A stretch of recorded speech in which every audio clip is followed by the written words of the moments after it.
You're one of the best known economists in the world, most significant, but you have a story that I think that I didn't know. And let me just summarize what I understand of it, and then I'm just going to turn it over to you to tell the whole story. So it's the 1990s, you're living in Japan, a consultant to the Bank of Japan, you speak Japanese.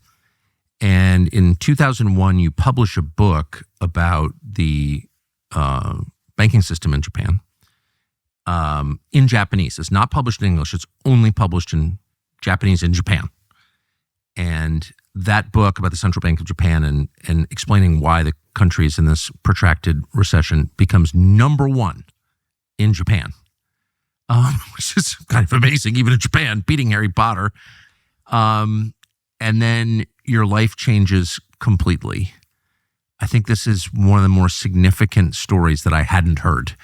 So if you don't mind, if you could take it from there, explain what the book was about, why people responded to it as they did, and what happened next.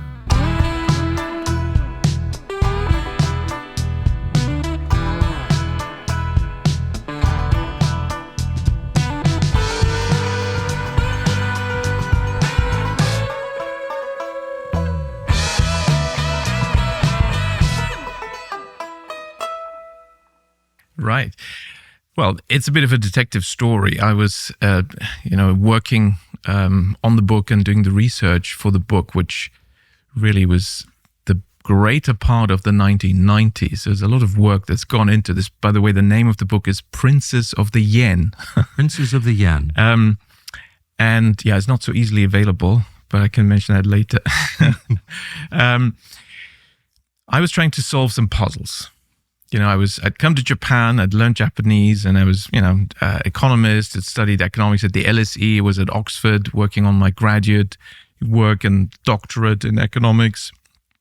And Japan was actually really posing some major puzzles that the world couldn't explain and economics couldn't explain. All the world famous experts could not explain. And for some reason, I decided, okay, I want to solve all these puzzles. When really digging into it, it transpired that maybe I've bitten off a bit more than I can chew. All the experts were shaking their heads and telling me, oh, give up. You have to change your topic. There's no solution to this, and you will never find out. So one of the puzzles was, I was about to ask, what was the puzzle? Well, there's several, but one was a concrete puzzle. I was just doing an internship at Deutsche Bank in Tokyo at the peak of this fantastic stock market bubble. Well, it wasn't called a bubble at the time, At the time, they were just saying, this is Japanese productivity and, this is all, it's going to go up more and more and more. It's only afterwards when they sort of point out, okay, that was a bubble.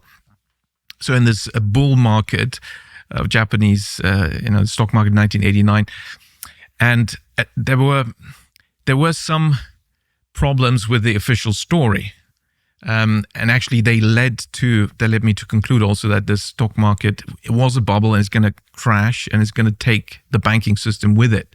That's what I then, once I found the answers, that's what I then concluded. So in 91, I was one of the first to very loudly and clearly state, as a discussion paper I published at Oxford, having come back, that we should be very cautious about Japan. The international strategists were saying, the Bank of Japan is lowering interest rates, it's stimulating the economy. Stock market has come down, but growth is 6-7%. And the market has become cheap. Buy Japanese stocks. That's what they were always saying. Buy Japanese stocks. I concluded in 91, based on this research, that's answers to some of these puzzles, that Japanese banks were likely to go bankrupt. And you have to remember that in those days, 1991, the top 20 banks in the world were Japanese, okay? And the 21st century was going to be the Japanese century. Japan was, in the 80s, buying up everything left, right, and center. Japanese capital flows flooding the world, buying Rockefeller Center, Pebble Beach Golf Course, Hawaii, California, investments in Britain, you name it. And here I was saying, no, Japanese banks are likely to go bankrupt, and Japan is likely to move into the biggest recession since the Great Depression. That's what I concluded in 91 in this discussion paper. And of course, it took a lot of investors by surprise what happened in the following years, when to me it was very clear that this had to happen, although there were policy responses that could prevent the worst, which I then also proposed. So I proposed a new monetary policy concept that I called quantitative easing, which has been used and abused and distorted and has been quite popular with central banks, but we'll come to that. So, but back to your question. So what were the puzzles in the late 80s, which led me to all these other things?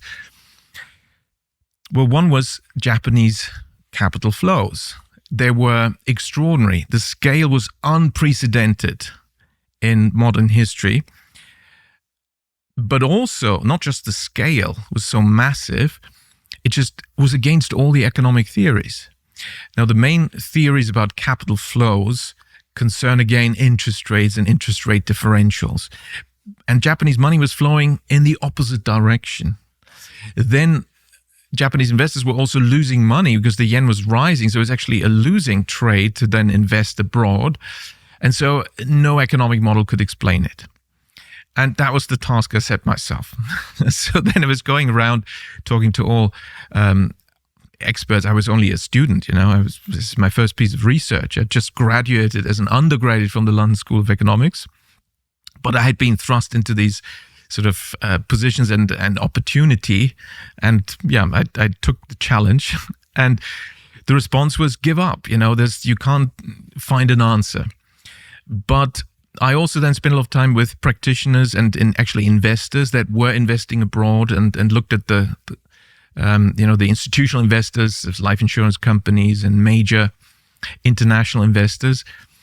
And then I was searching for a link to the other phenomenon, which was pretty crazy and economists couldn't explain, and that was land prices in Japan.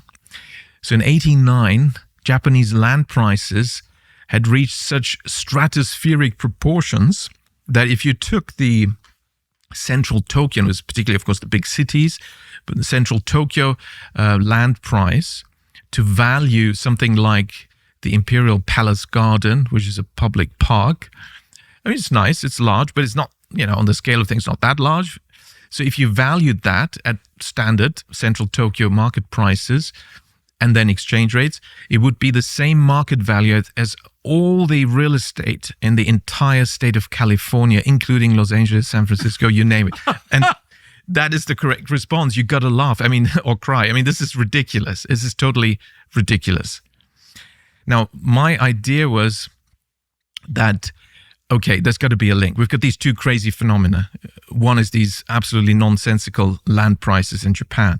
And the other one is Japanese capital flows, just Japanese money seemingly fleeing the country, buying up the world. Well, if I was a landowner and, these are the land prices, I would say, well, let's quickly buy some land outside Japan. Oh, yes. Or something else, anything outside Japan, before people realize that the land price is overpriced, the yen is overpriced, and so on, right?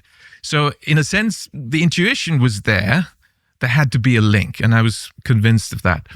And so I was going around, and in those days it's pre-internet, so I had to literally, how do you do academic research pre-internet? You had to go to the library, get all the journals' indices on topics, your topic indices, keywords, and then physically go through various journals and 20 years ago, 30 years ago. So I spent months doing that. I was looking for some kind of economic model or paper that linked capital flows and real estate. Because, I thought, well, there is a link. And there wasn't. And I wasn't looking just on Japan. It could be any country, right? You should be able to use the same analytical framework then from another country. But there wasn't. I couldn't find anything. So the clock was ticking. And actually, I was a bit in trouble because at the time I was the first foreign research fellow at the Japanese government's development bank, the Development Bank of Japan. I was the first Shimomura fellow. If you're interested, we can talk about this Mr. Shimomura, because he's a bit of another secret, They didn't tell me, okay, why is there a prize for him and who was he? It's like almost a state secret, but...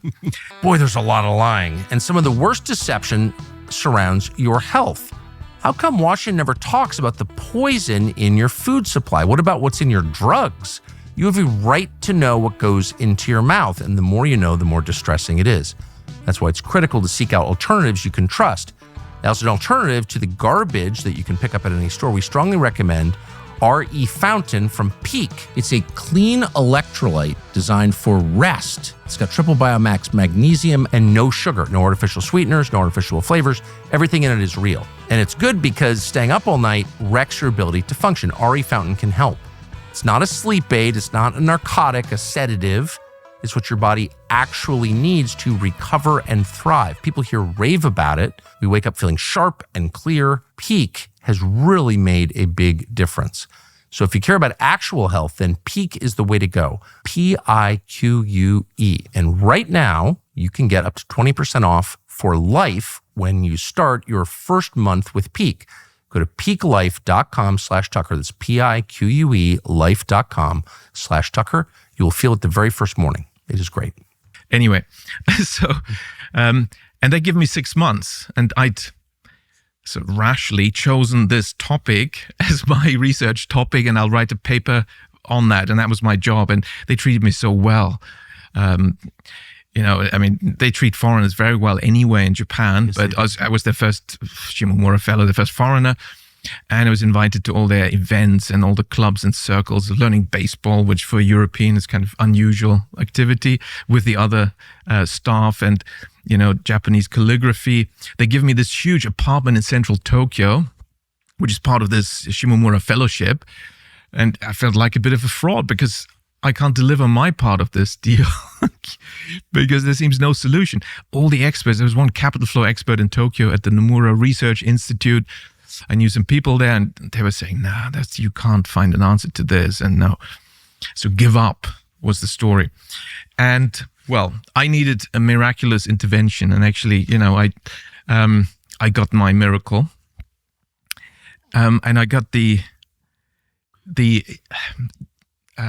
solution. If we have time, I can come back to that and explain how this happened, but let me just give the answer first. So I knew the solution. Now, actually, before then, there was somebody saying, "Oh, there is a solution.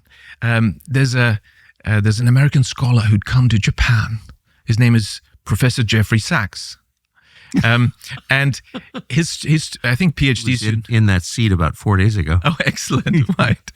Oh, I sent him the paper actually recently, saying, "Hey, do you remember this?" And so people were telling me in Japan, "Oh, there's this American and his collaborator, I think Peter Boone, they had written about this topic, and they had actually posed the same hypothesis. There's a link between land prices and capital flows." So they were at MITI, the Ministry of International Trade and Industry, slightly renamed it now. It was a famous ministry supporting the economy and trade. And go there, it's pre-internet, so they will have the physical discussion paper that they produced on this topic. So I went there, asked around it. "Oh, yeah, we had Professor Sachs." Okay, and there was the paper. So I went back to my research institute at the Development Bank, and same idea, which is fine because I was just a young researcher. I just slightly modify that, and I'm okay. I don't need to rediscover the wheel or come up with a great insight. But then I came to that sort of main part and conclusion, and therefore we conclude there is no link between real estate, land market and capital flows. What? So, at that point I was really in trouble, and I needed divine intervention. Because, humanly it was impossible to make this link, and all the experts were saying there's no link, but there was a link. And when I understood that, I knew exactly what data to get. Now, what Professor Sachs and Peter Boone were arguing was that, you see, if you're a Japanese landowner, you own this super expensive real estate, and now you figure out it's probably better if I buy half of California, let's say. Which they did. So let's do it. They were arguing, well, they would have to sell the land. Now, who's going to buy Japanese land? And it was true that foreigners were not buying Japanese land. It was totally overpriced. No foreigner would buy Japanese land. So only other Japanese would buy it. But that means the money stays in Japan. And that means there's no link. So that was their argument, you see. But I realized that's not how it works, because I'd spoken to a lot of practitioners. That's not how it works. And the solution is, and it's the solution to many other puzzles in economics, to essentially almost all the big puzzles, and there's many in macroeconomics. Macroeconomics has not been successful for 200 years. I've noticed. Yeah, exactly. It's been a failure for 200 years, no progress. And that's actually official. There's a study in the, what's it called? Journal of Economic Perspectives, which is, it's quite a highly ranked journal, in 2019 by two Stanford University professors about progress in economics, and they mention that, sadly, we haven't had any progress in macroeconomics for at least a century. Okay, and why is that? So the solution to all this, and why economics has made no progress, is bank credit. Now, bank credit, and actually you should say fully, bank credit creation. This is a concept that's been a taboo or a secret in economics. Banking had been frozen out of economics for a long time. There's no banks in economic models and theories. And that's, of course, also why they don't work. Because in reality, if you ask some ordinary people in the business district of any town, they will tell you, what's important in the economy. They will mention banks. Yes. But ask an economist, an academic research economist, and they will not mention banks. Well, ask any person, who do you owe money to? The bank. Some version of a bank. Exactly. Yes. Well, the reason is that the economists follow this theory that banks are just financial intermediaries. They just, gather deposits here, do their analysis, credit analysis, risk assessment and all that. And then they allocate the funds and invest. Okay. Right. They just take a percentage. They're a pass-through. So they're intermediaries. Yes. But that's wrong. That's not what they are. It's one theory of banking, and it's still the one that's still dominant. All the textbooks and the leading journals, they still use that. But actually, if you look into it, you realize there's three theories of banking. A second theory, slightly older, that was dominant until the 1960s, so-called fractional reserve theory. And you may have heard this fractional reserve banking. What is that? Well, this theory says, and this part is similar, each bank is a financial intermediary. It just collects deposits and then does the analysis, lends out the money. But in aggregate, as banks interact, there's money creation. Oh, and that's where students' ears should have pricked up, money creation. They even talk about a money multiplier. What? That's the second theory. Now there's a third theory, and that one had been made out to be a wacky conspiracy theory. Oh. But it is the one that was more or less quite widely known until about a century ago. Mm. And that's the credit creation theory of banking. And this one says banks are not financial intermediaries. Banks are special. They have a unique power that no other player in the economy has. And that is the power to create money. And actually, that theory had been called all sorts of names like, this is kooky people and, cranks. Keynes said in his general theory, or it was the treatise on money, these are the cranks who talk about this banks creating money. I think the average person believes the ability to create money is reserved for governments alone. That's absolutely correct. In fact, I did a survey with my students in Frankfurt in 2011. My audience was getting larger when I was teaching at Goethe University Frankfurt. I was only sort of for a few years substitute professor, optional courses. So the first one was only 50 students, but next one was already 150. In the end, it was 450. Everyone was there, also from politics and law. And so I thought, this is a great audience. Listen, guys, let's use these numbers. Let's do a survey. So I sent them out, because if you've got so many people, then if everyone does 10 questionnaires, you're talking big numbers. So we did a survey of central Frankfurt.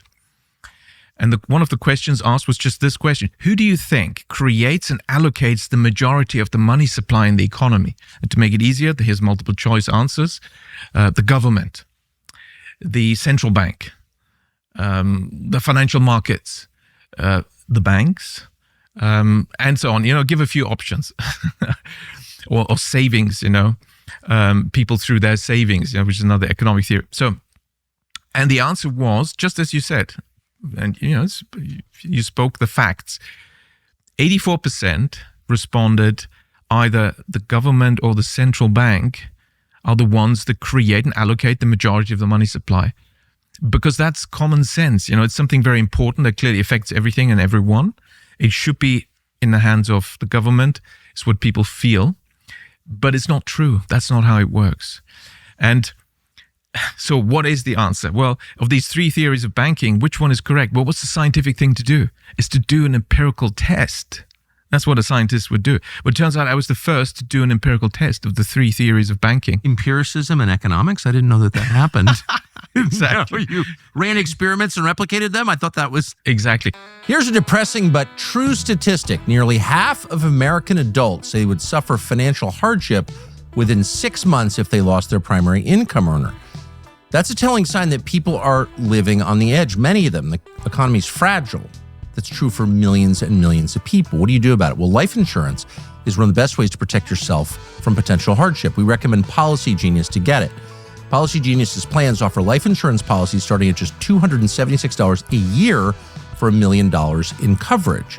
It feels complex to buy life insurance. They make it really easy. They help you compare different quotes from the market's top insurers so you get the lowest possible price, the best deal for your family. Policy Genius lays out all of your options really clearly. Coverage amounts, prices, terms, no guesswork at all. It's all very clear. They handle the questions, they handle the paperwork, they advocate for you throughout the process. So if you don't have life insurance because it seems too complex, they are the answer.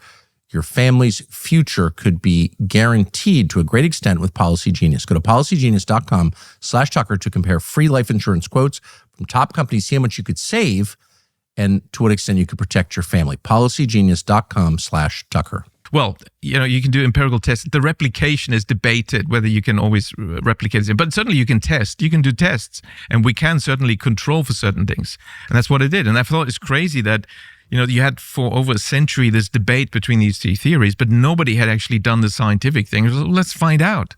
Let's just test with the data and observation which of the theories is in line with the data and which is rejected by the data.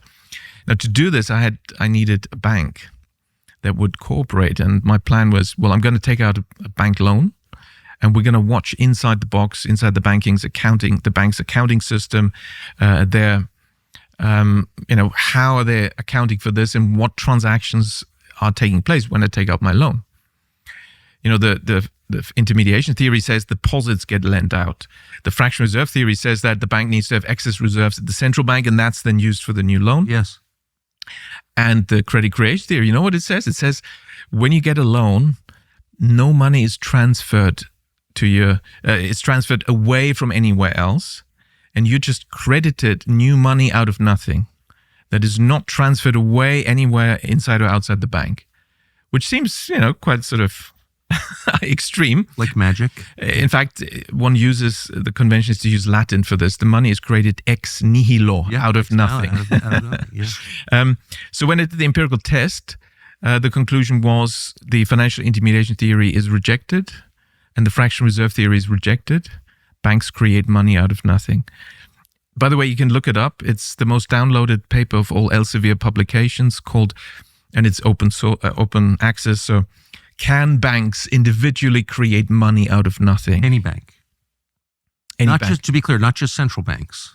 Any bank. In fact, that's the whole point. We're talking about normal banks. With central banks, it wouldn't be a surprise. But the Bank of Omaha can any bank creates money. When you take out a loan, the money that you're given as the borrower didn't previously exist. It is net new purchasing power that is being created and added to the money supply. And that's how the system works. Now, to understand how the system works is a precondition for having good economic analysis and good policy recommendations. And that explains for over 100 years, macroeconomics has made no progress. They have no banks in there. They have no bank credit creation in there. When the 2008 crisis happened, and the journalists, I'm sure yourself also, want to ask some experts. Let's go to MIT professor of economics. What's going on? Lehman Brothers gone bust. Banks are going bust. Bank of America in trouble. What's happening? The honest answer of all the professors of economics would have been, well, I'm sorry, I can't answer that question. Why not? You're the expert. Aren't you at MIT? Aren't you an economist? Yes, certainly. Well, why can't you answer? Well, we have no banks in our models. So, of course, I can't talk about banks.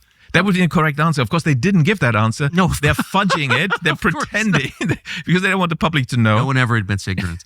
But may I ask how I'm not an economist. I'm interested, but I did not know until you just told me that banks play no role in economic models. No, they're not in there. So when the 2008 crisis happened, the central banks were using the so-called DSGE models. This is a huge, complicated sounding name. Dynamic stochastic general equilibrium models, which sounds very sophisticated. There's some like super bright rocket scientists in there with complex models. Well, the whole thing is nonsense from start to finish, and it doesn't include any banks whatsoever.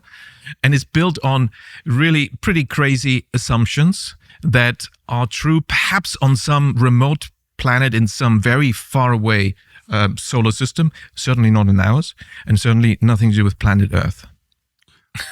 I just think, as a non-expert, the idea that banks would play no role, would not be included in an economic model, a macroeconomic model, seems insane because the experience of every person living in the world includes banks. That's right.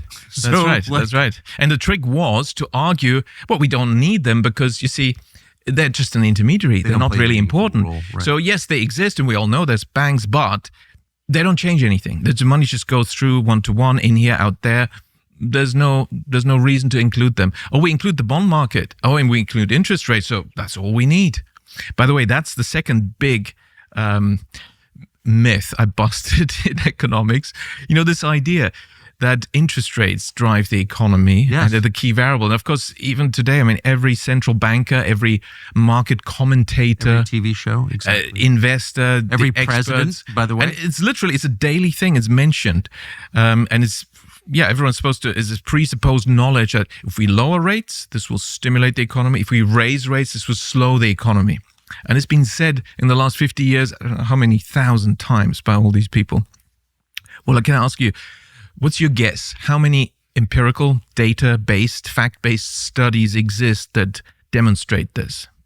That actually demonstrate that, look, here's the data. Yes, we lower rates. It leads to higher growth. We raise rates. It slows growth. I would assume none because I've never met anyone who doubts it.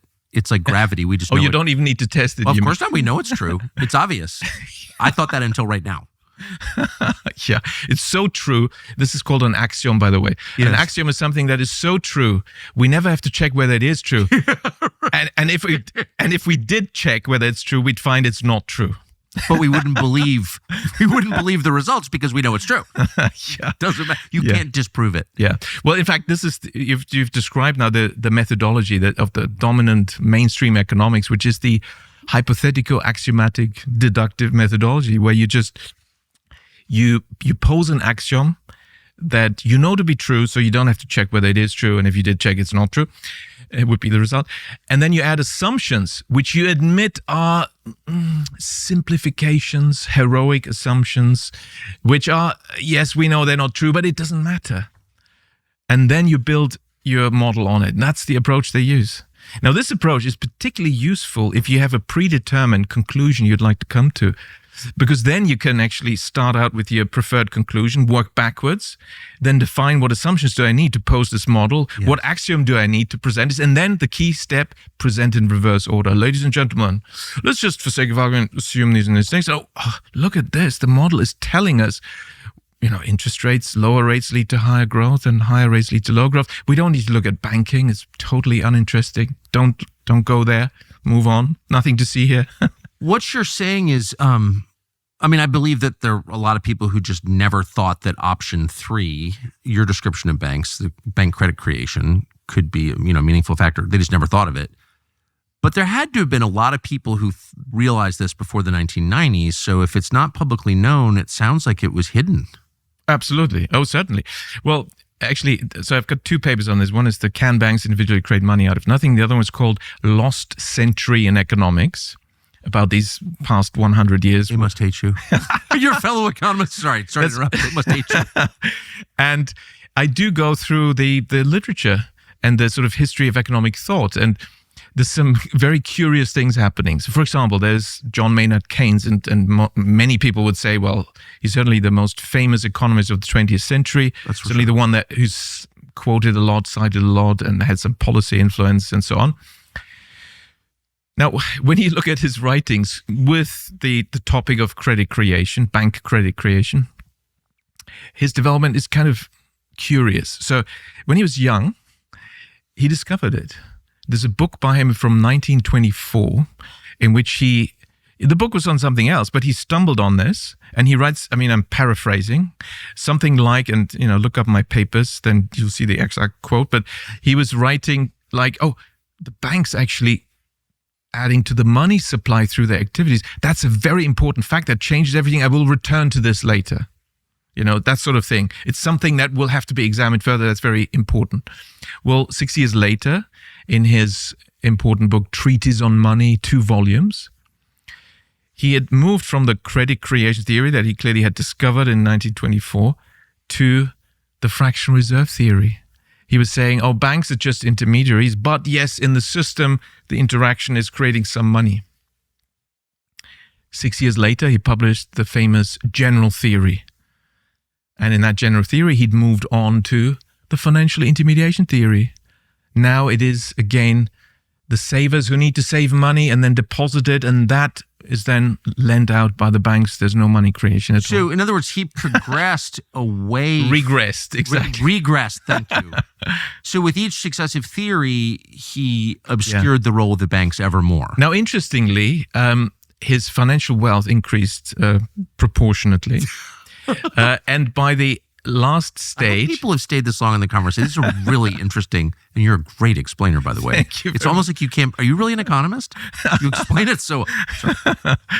Well, here's a story you probably haven't heard a lot about. The Chinese mafia is exploiting rural America to create a drug empire. This is not available on cable news. The network's not telling you about this, but it's totally real. Communist-affiliated drug gangs destroying parts of the United States, the parts that Washington ignores, to sell drugs, laundering money, and building a black market network inside this country's most beautiful but least served areas. We've got a brand new documentary on this. It's called High Crimes, the Chinese Mafia Takeover of Rural America. It's available now on tuckercarlson.com. It's excellent.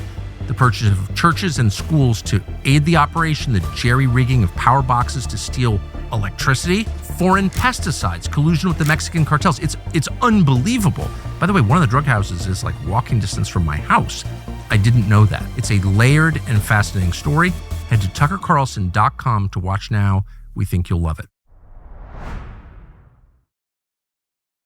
Well, you see, in the last few years of his life, he had been, most people don't know this, but he had been appointed director of the Bank of England. And you have to realize the Bank of England was 100% privately owned. And to be a director, you had to be a significant shareholder. And that is billionaire level nowadays. So he was doing pretty well, moving away from the truth step by step. But you see, it's similar with some other economists. I'll give you 2 more examples. Actually, 3 more examples. Economists you will have heard of. One is Professor Ben Bernanke. Yes, I have heard of him. Now, he was a good macroeconomist. Was it Princeton and Yale? Anyway, and he did his research. He started out research on the Great Depression, where he was beginning to realize, banks were a factor. He didn't write this, but actually 10,000 banks were busted. It's one of the saddest periods of U.S. and world history. The Fed was created on the pretext, on the main argument, because there's lots of doubters who didn't want the Fed. It's very un-American, was the general view. And they were very sneaky to actually get the Fed and get the law passed. They used some of the rules on how you can schedule a vote, and they went for the most obscure procedure, which is easy to overlook, that there's actually a vote. And the vote was on the 23rd of December. And most congressmen actually weren't even aware. But in any case, they're already gone for Christmas. Yes. And so it's just the hardcore group of insiders, and they voted the creation of the Fed. That's how it was done. But in terms of arguments in favor of establishing the Fed, the main argument is the lender of last resort function. And it's true that if you have a fantastic bank, very solid, strong, conservative, is doing well, is helping many small businesses, good bank, if a very convincing, nasty rumor is circulated, and let's say it's effective and people believe the rumor and they just run for their deposits, they all pull out the deposits, that good bank will be in trouble. That is true. Of course, there's policies against that you could do. But the argument was, well, the best is to have a central bank because they can provide endless liquidity through money printing, which is, internal money, reserves, or if needed, if they want cash, the central bank provides the cash, paper notes, and therefore this good bank will not go bust. And that is sort of convincing. But when it came to that, beginning of the Great Depression, what did the Fed do? It let more than 10,000 banks go bust. In the nastiest way.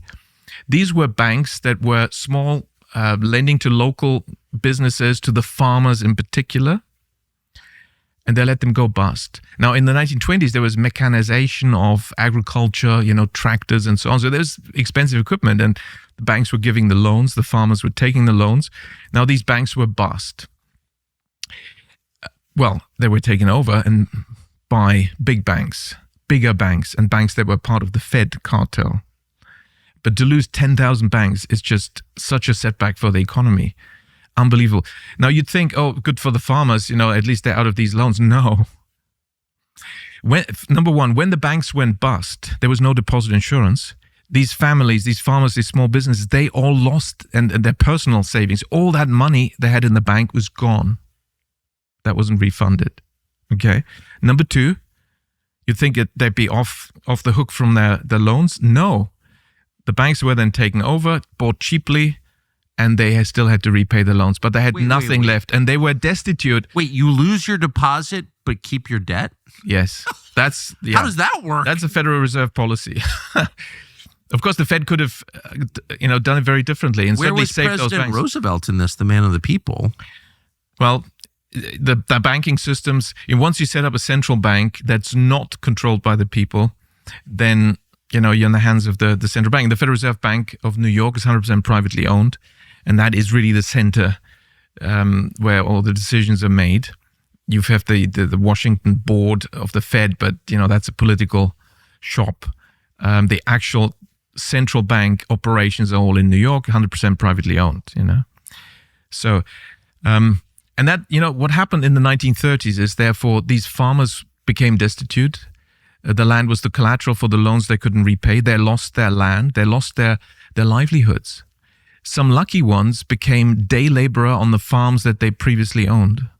The unlucky ones starved. There was starvation in the United States of America of honest farmers.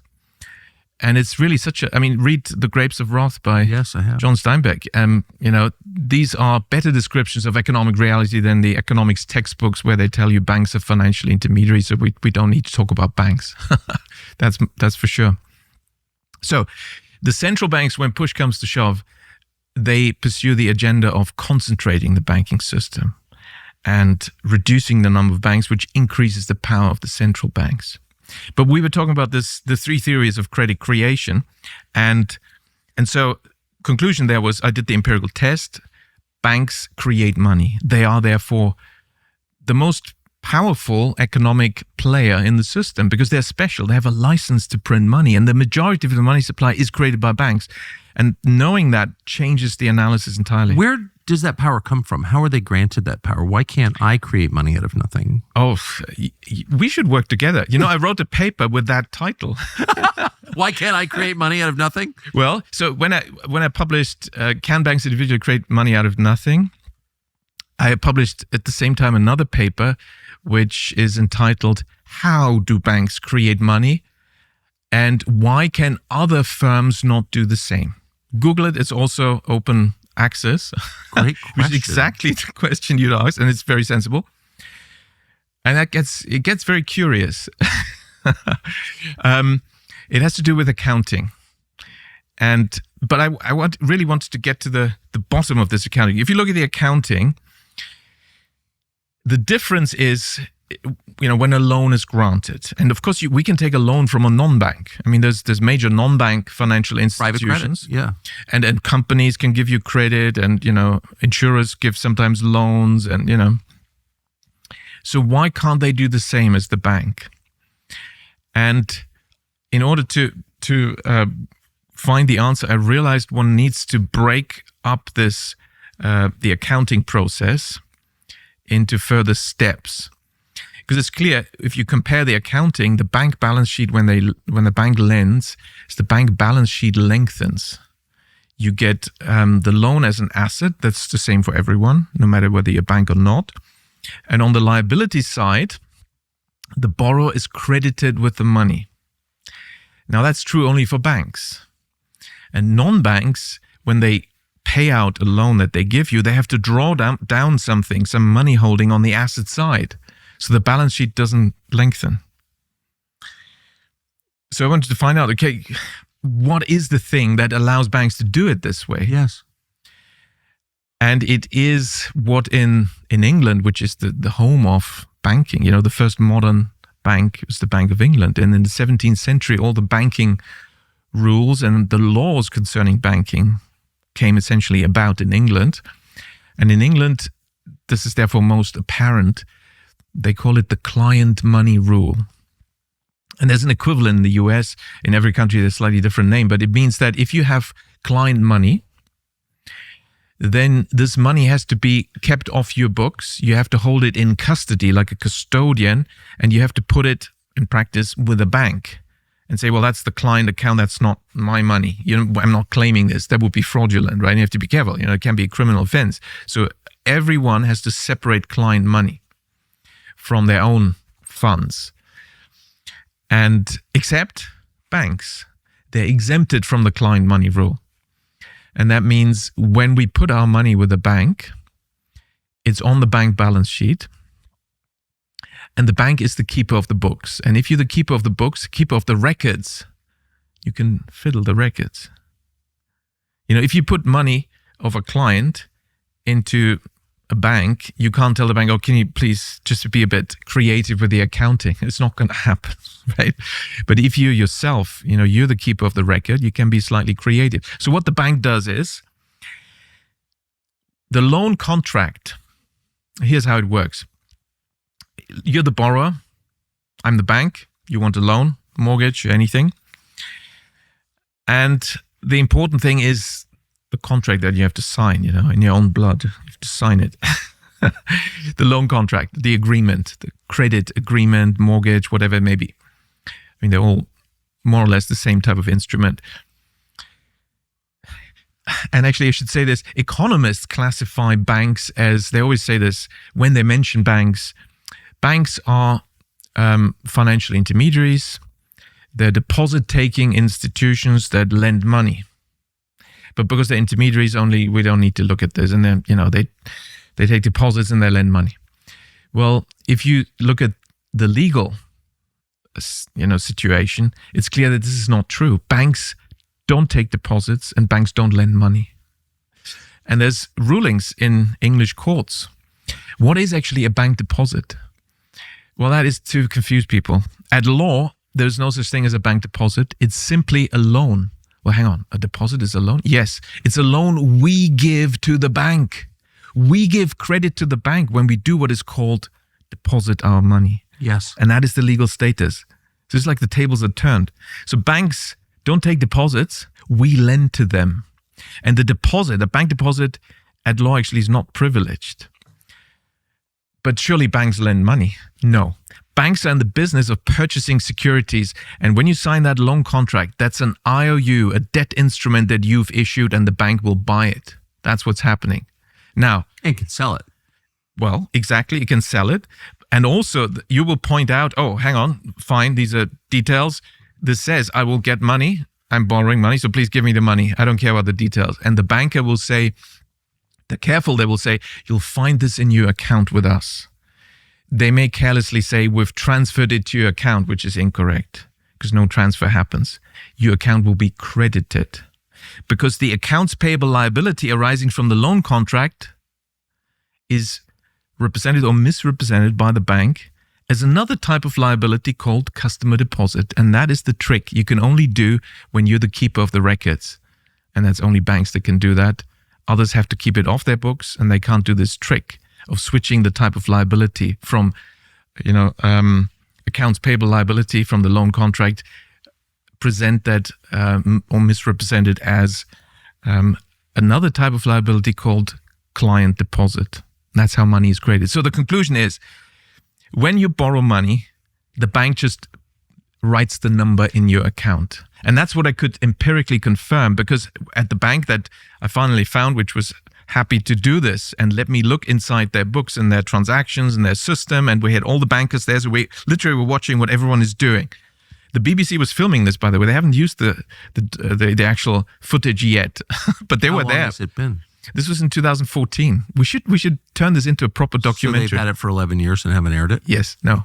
Well, they're close to the City of London Corporation, which is the banker's state, a sovereign state inside the United Kingdom, or outside the United Kingdom, you can even say, because the king is not allowed to enter without permission. So it's not part of his sovereign territory.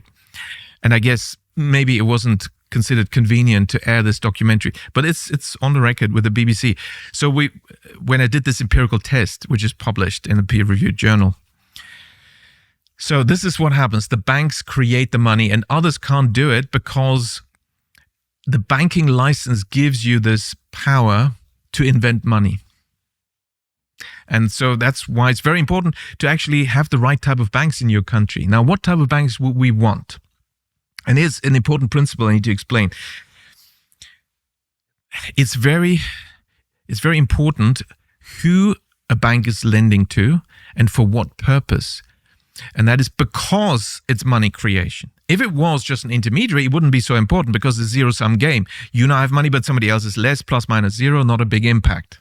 If you use it more efficiently, maybe a small impact, but basically not a big impact. But if it's money creation, there will be an impact on all of us.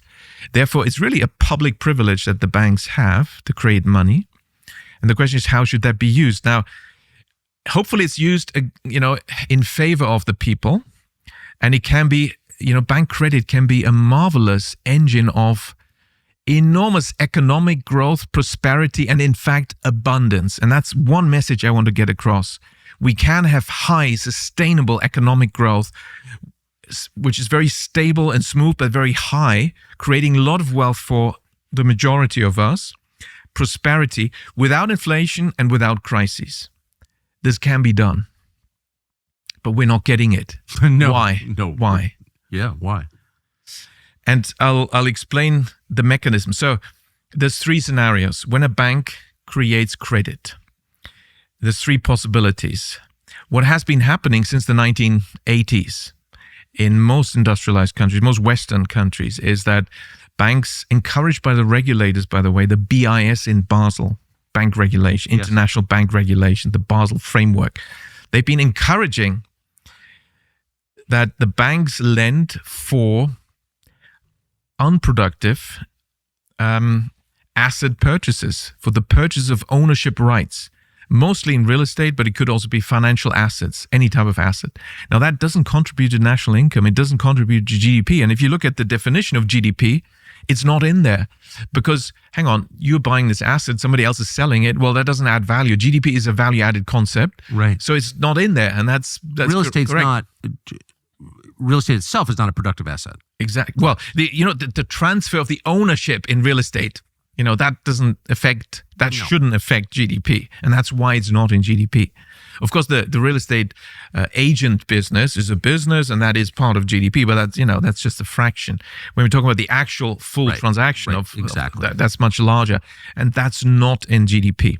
So when banks lend for asset purchases like real estate purchases, financial asset purchases, because it's money creation, it has an impact. Now, what impact is that? Let's look at Japan, 1980s. The banks were doing what? They were lending massively to people to buy property, real estate.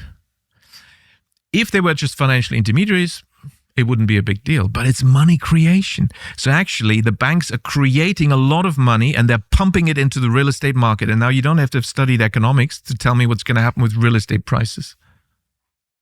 When all the banks are creating new money and they're pumping it into the real estate market through their real estate lending.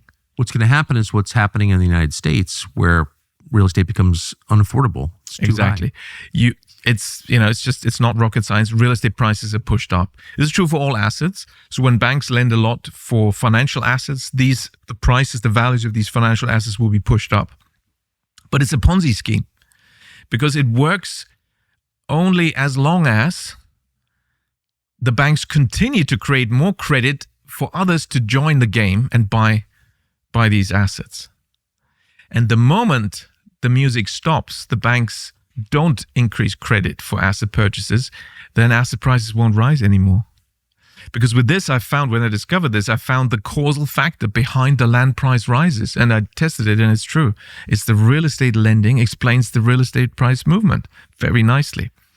And that's, of course, that has many consequences. So big picture, please correct me, but I think what you're saying is that most of us assume prices are set by markets, which is a product of supply and demand. A lot of people want something, it becomes a lot more valuable relative to its abundance. You're saying that actually prices are determined by banks. Yes, and actually it's more than that, because your question implies you're still, we're all influenced by what's mainstream, and your question is about prices. And then, of course, the price of money, the interest rate. And that is what we're being taught. Think about prices. It's all about prices. The economy, equilibrium, markets, demand, supply, prices. Quantities are much more important. And that's because there's no equilibrium. That's one of these other ridiculous assumptions. They just assume equilibrium. There's never been any evidence of any equilibrium. So markets are rationed. Rationed markets are determined by the short side principle, whichever quantity of demand and supply is smaller. That's the common denominator. That determines outcomes. It's quantities. And what's the most important quantity in the whole system? The quantity of money. And where does it come from? Created by banks. And then it's important what is the money being used for? So I told you one of the three scenarios so far. When banks create credit for asset purchases, you get asset inflation. That, by the way, will always lead to a banking crisis when it's large enough. Because say after 5 years of banks doing that, they then, for some reason, maybe the central bank, other external shock, they stop increasing credit for asset purchases. These asset prices collapse. But they're the collateral for the loans. And because bank equity is very small, 10%, and you've pushed up asset prices by 300, 400%, if from the peak they fall by, say, 20%, the banking system is bust. And that's why we have banking crises. And that's, of course, also what happened in Japan in the 90s. Once you analyze this and you understand credit creation, what banks really do, they create money, they create this Ponzi scheme, then it's very easy to forecast, okay, the banking system is bust. And they're bust very often. We have these recurring banking crises. But there's also ways to get out of it. I'll come to that. But just before, I want to tell you the other two scenarios. So when banks create credit for GDP transactions, for the real economy, it will affect GDP growth because asset transactions are not part of GDP. So these bank loans don't even contribute to national income. The real estate lending and asset lending. But when banks lend to the economy, to the real economy, we have two possibilities. Number one, if banks lend for consumption, consumer loans, what happens is these consumers now have suddenly purchasing power. And of course, they're taking out the loan to spend. That's why it's called a consumer loan. So we get more consumer spending. But have we increased the quantity of goods and services in the system? No. So this creates inflation. So bank credit for consumption is inflationary. And that's what we had, of course, 2021, 22. I had the data from the Fed was out already in 2020. So I was one of the first to warn very accurately. It was in May 2020 on my Twitter, sending out messages. Well, based on this data, it was shocking data. We have to expect significant inflation 18 months down the road, which is exactly what happened. Nothing to do with the war in Ukraine. Nothing whatsoever. Nothing to do with oil prices, gas prices, and all that supply shock. By the way, when you go back to the 70s, it's the same. They told us, that was an oil shock. The inflation, that was an oil shock. The Yom Kippur War of 1973 that OPEC shut down production. I mean, that's the story. I mean, I remember adults talking about it. But look, I know, and all the media coverage is very consistent on this. But the facts already don't add up. Because when did the oil price quadruple from $3 to $12? That was in January 1974. When did there were two bouts of inflation in the 70s, early and late of the decade. So in this first bout of inflation, when did inflation peak? Well, in Germany in June 1973. June 1973. When did oil prices go up? In January 74. Something wrong with that story? Right, that's not cause and effect. In fact, when you look at bank credit creation and central bank policies, quantity of credit policies, they created it from 71 onwards, 71, 72, ballooning credit creation in the US, in Germany, in Japan. And it's a fascinating story because, and we're sort of going off on a tangent, but it's another amazing story because, and it's a very relevant one, because what happened was, I mean, this goes back to before President Nixon detached the dollar from gold, which is a very euphemistic way of putting it, before America defaulted on its international obligations, August 1971. We had the Bretton Woods system from 1944, where the dollar was linked to gold, and all the central banks participating could at any time switch US dollar balances in their accounts with the Fed into gold. That was the system. Of course, you weren't sort of encouraged to do it, but it was possible. Now, all the currencies were in a fixed exchange rate to the US dollar. And the US, as some people had warned, were beginning to take advantage of the system. The Fed was creating a lot of dollars. The banking system was creating a lot of dollars. They were exported at the fixed exchange rate. You were printing dollars and buying up the world. And by the late 60s in France, because France wasn't part of NATO, it was not an occupied country. The French were speaking up. Germany was keeping quiet. Yeah. And Japan was keeping quiet. They've got US troops. U.S. military bases in their yes. countries. But the French were speaking up for all of us. And they said, well, hang on. You're just printing dollars and buying up French companies and French real estate. Are you perhaps slightly abusing the system? Is this how it's meant to be? And it just continued. So then the French literally sent... Well, first they said to the Fed, okay, we're going to change these dollars into gold. And initially, Fed reaction, well, certainly, it's not a problem. It's all above board, very transparent. We will, okay, how much? How much you want to switch? Just say the number. Okay, this much, fine. We will now switch it with this gold from our gold reserves into your account with us. So your account. In other words, it's just another bank transaction. Okay, well, this is your gold now. Of course, we'll keep it. It's very safe with us. We'll keep it in custody. So step number 2 was then when the French decided, there's Pompidou, there's Charles de Gaulle. They decided, well, hang on, we better get the gold because it doesn't really change much if they just switch the name, the label of the account, who's holding the gold. So. And they literally sent their Navy battleships to Manhattan. They docked in Manhattan, and they, captain and his sailors walked to the Federal Reserve Bank of New York, and they took out the gold. Now this the Americans couldn't allow to happen too often. No. And it was kept low profile, but it was beginning to become a story. And if others followed, so then August 1971. President Richard Nixon. Did the French get the gold? They got some gold. Yeah, this really happened. This did happen. They sent their ships. They walked to the Federal Reserve and from their dock in Manhattan. They got the gold. I guess they had some trolleys because it's really heavy, that stuff. And they wheeled it back to their ship. But not long after, the Fed and the Treasury advised President Nixon, look, you better make an announcement. What announcement? Well, that we have to protect the dollar from speculators, is what he announced. We're going to strengthen the dollar by protecting it against speculation, by severing now, how did he say? I love this. We're temporarily suspending the convertibility of the dollar into gold.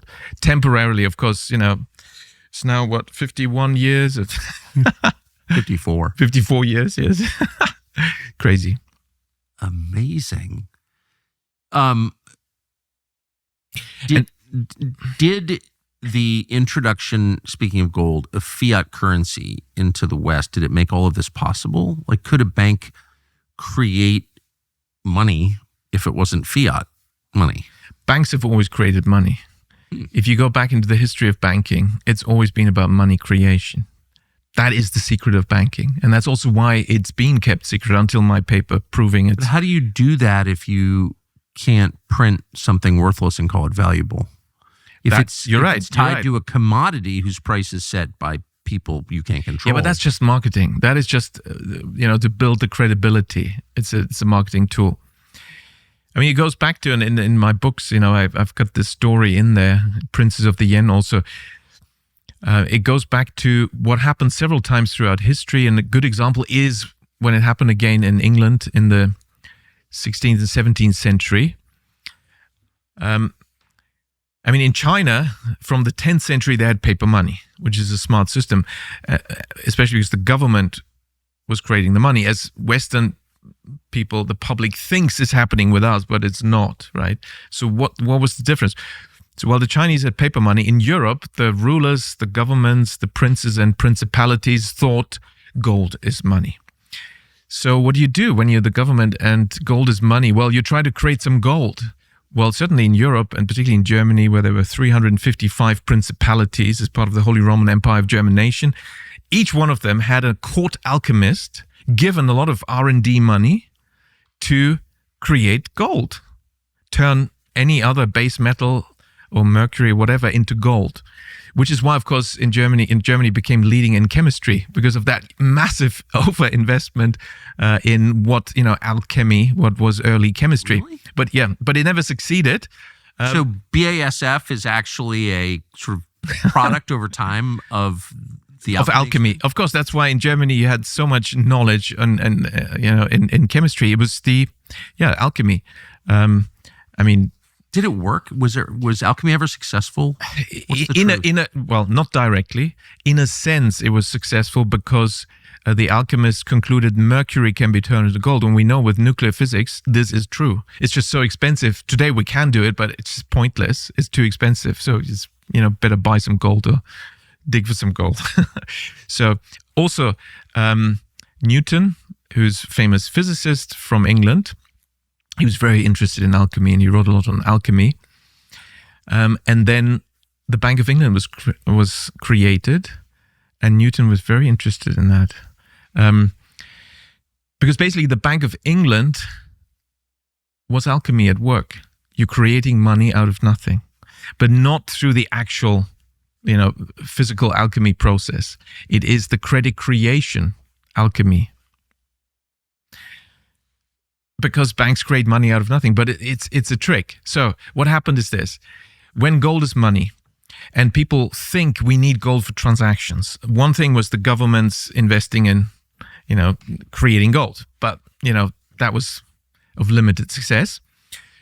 Now, the reality is, though, that people don't want for their transactions to carry gold around because it's dangerous. I mean, even today, if you go around New York City, Manhattan, you don't really want to walk around with too much visible gold hanging around you, That's right. It's kind of in London, you wouldn't want to do it. And that's 21st century.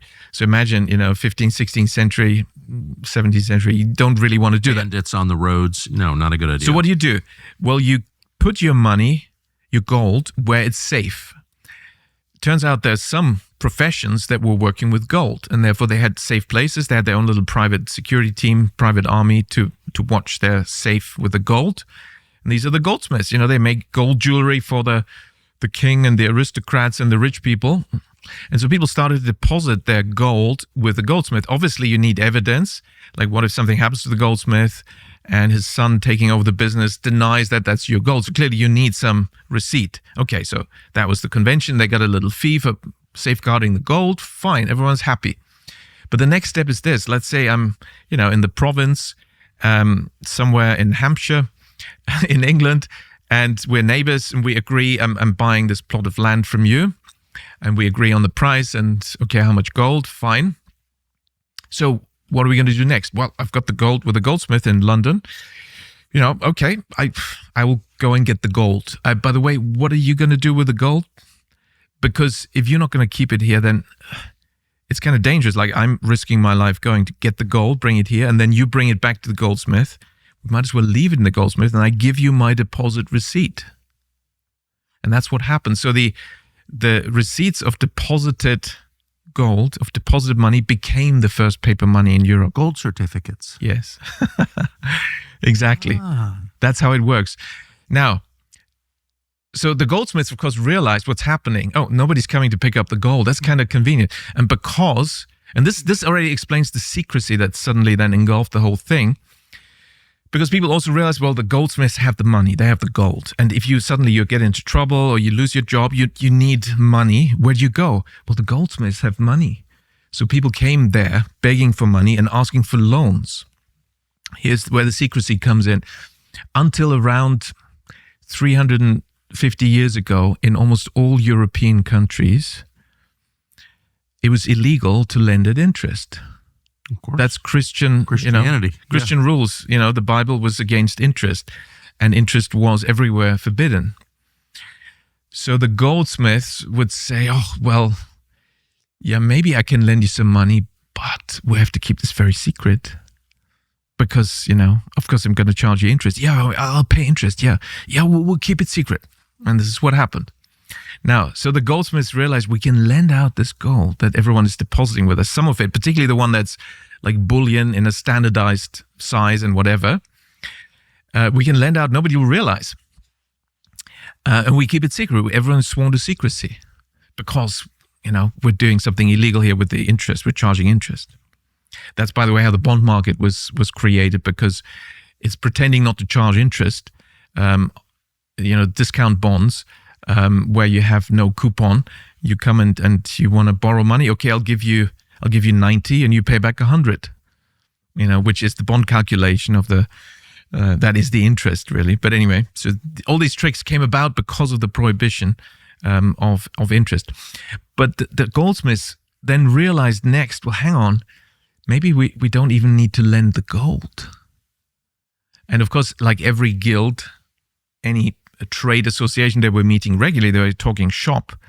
And, how do we deal with this issue? Of course, we don't want to lend out too much gold. We might get into trouble. Also, we need to collaborate. If some goldsmith suddenly needs more gold, we have to help each other. Otherwise, everything will come up and we'll all get arrested for lending at interest. So they were sworn to secrecy. And one goldsmith, probably the first one to have this idea, said, well, hang on, guys, I've got an idea. We don't need to lend out gold. I'll show you. So there's always this guy coming every Monday morning. Okay, so let's wait. He's coming probably in 20 minutes. They always want to borrow money. I've turned him down. I'll lend him money to show you. So he comes around. Oh, please. Oh, dear goldsmith, I need to borrow this money. All right, today I've decided I'll lend it to you. Here's the standard contract, all the small print, the interest. Your daughters will be sold into slavery if you can't repay. It's a standard practice and all that. Small print. Don't worry about it. Yeah, I know. Okay, it's fine. Just one more thing. Before I give you the gold, okay, we said 300 grams of gold. Here it is. I will, you sign there. I sign and I lend it to you. But I want you to deposit the gold immediately with me. Well, I need the gold. I need the money. Yeah, but you get the deposit receipt and... Oh, yes, of course. Yeah, that's all I need. I need the receipt. Get it? So what happened was the goldsmith, loan contract signed, and the goldsmith buying that loan contract, that's an asset on the balance sheet, hands out the 300 grams of gold. Now you see it. Now you don't. You've deposited it. Here's your deposit receipt. It's all very transparent and with double entry accounting, which was created for banking, to hide the truth of banking. It looks all very transparent because you can't see the money creation at first sight in double entry accounting. So why is it's all correct? The borrower deposited the money. Didn't you see it? Just deposited it. But it is still fraudulent. It's fraud. And you can prove this because did this person, the borrower, when they walked to the goldsmith, did they have gold with them? No. But they're leaving the goldsmith with a document that confirms they've deposited gold. Well, how did that happen? And also, secondly, if you measure the amount of gold at the goldsmith, did that increase? No. So that's fraud. Now that's also modern banking. That's how it came about historically. That's an amazing And that was story. your question there. How did this come about? This is how it came about. So how did central banking come about? What is in layman's terms, difference between a bank and a central bank? It's the bank of the other banks. And that's how they came about. It's the bigger banks and the bigger bank owners getting together. Well, really, we should have for stability. And if there's a crisis, we should have our own sort of maybe government sanctioned or somehow being given the halo of the government. We should have this bank of banks, because then we have no more problem. Bob's your uncle. If you get into trouble, well, that bank with government authority can then also create money, but it's different. It has the government authority. And then we'll never go bust. And that's how central banks were created. And they were all created originally privately owned. And of course, to own a central bank is kind of useful, isn't it?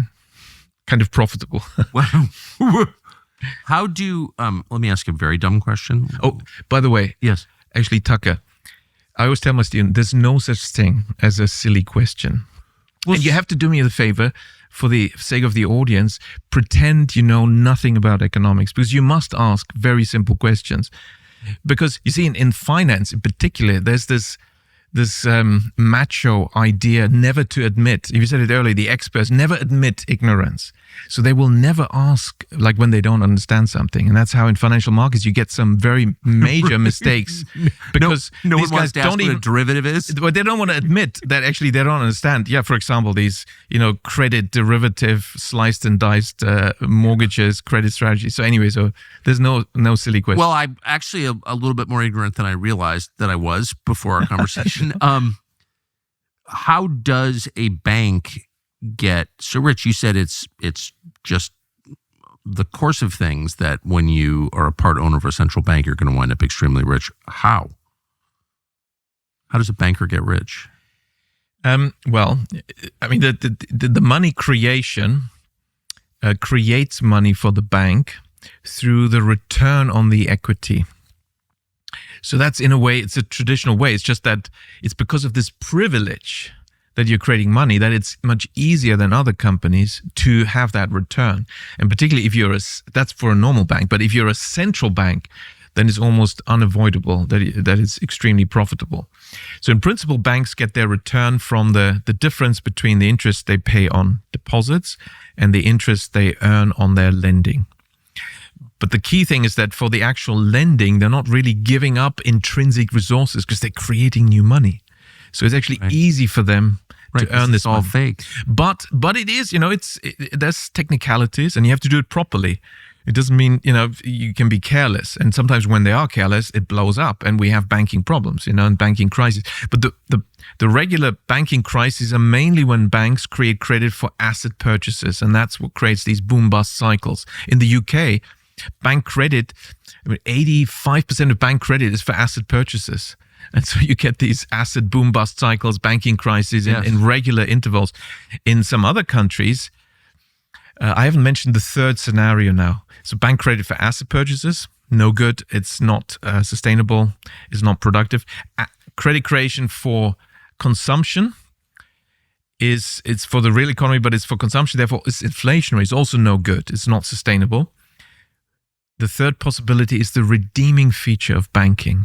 And that's why we can turn banking into a very positive, very powerful positive force for creating prosperity and abundance. Namely, when banks create credit for productive business investment, for the investment in the production of goods and services, implementing new technologies, implementing new ideas. It's actually the driving factor for growth and prosperity when banking supports entrepreneurs that implement new things. And that's when you get very high economic growth without inflation, without asset inflation. And so really what we should do is bank credit creation should be mainly only for business investment. But this is not what regulators do. Regulators now have not just hundreds, they have thousands of rules for banks. And banking is the most regulated industry on the planet. Most of them are useless. They don't achieve the goal of preventing banking crises. For that, we can scrap all these rules. We just need one rule that banks should only be allowed to create credit if it contributes to national income through business investment. If banks focus on that, you get very steep economic growth. That is, by the way, the solution to the puzzle of how some countries have had the most amazing economic growth, taking off like a rocket. You know, this is another measure of success of macroeconomics is how many countries, we've had this macroeconomics, development economics for 100, 200 years, mainstream economics coming from English classical economics, neoclassical, is more or less the same. And the IMF and the World Bank have implemented this now globally since 1945. Developing countries forced to more or less carrot and stick, to implement these policies that are considered orthodox, deregulate, liberalize, privatize, and allow foreign investment to come in and, follow the orthodoxy, then interest rate policies. So how many countries using this IMF World Bank approach to economic development have actually succeeded and have developed? We've had 80 years of that. So it's enough time to actually say, okay, let's take stock. It's a longitudinal study. Yeah. Yeah. So how many countries have decisively moved from developing country status to developed country status as a result of these policies? Well, there isn't one. None. What about Haiti? Well, is that an industrialized? No. No, that's so... What I thought you were going to say, what about China, for example? India. What about...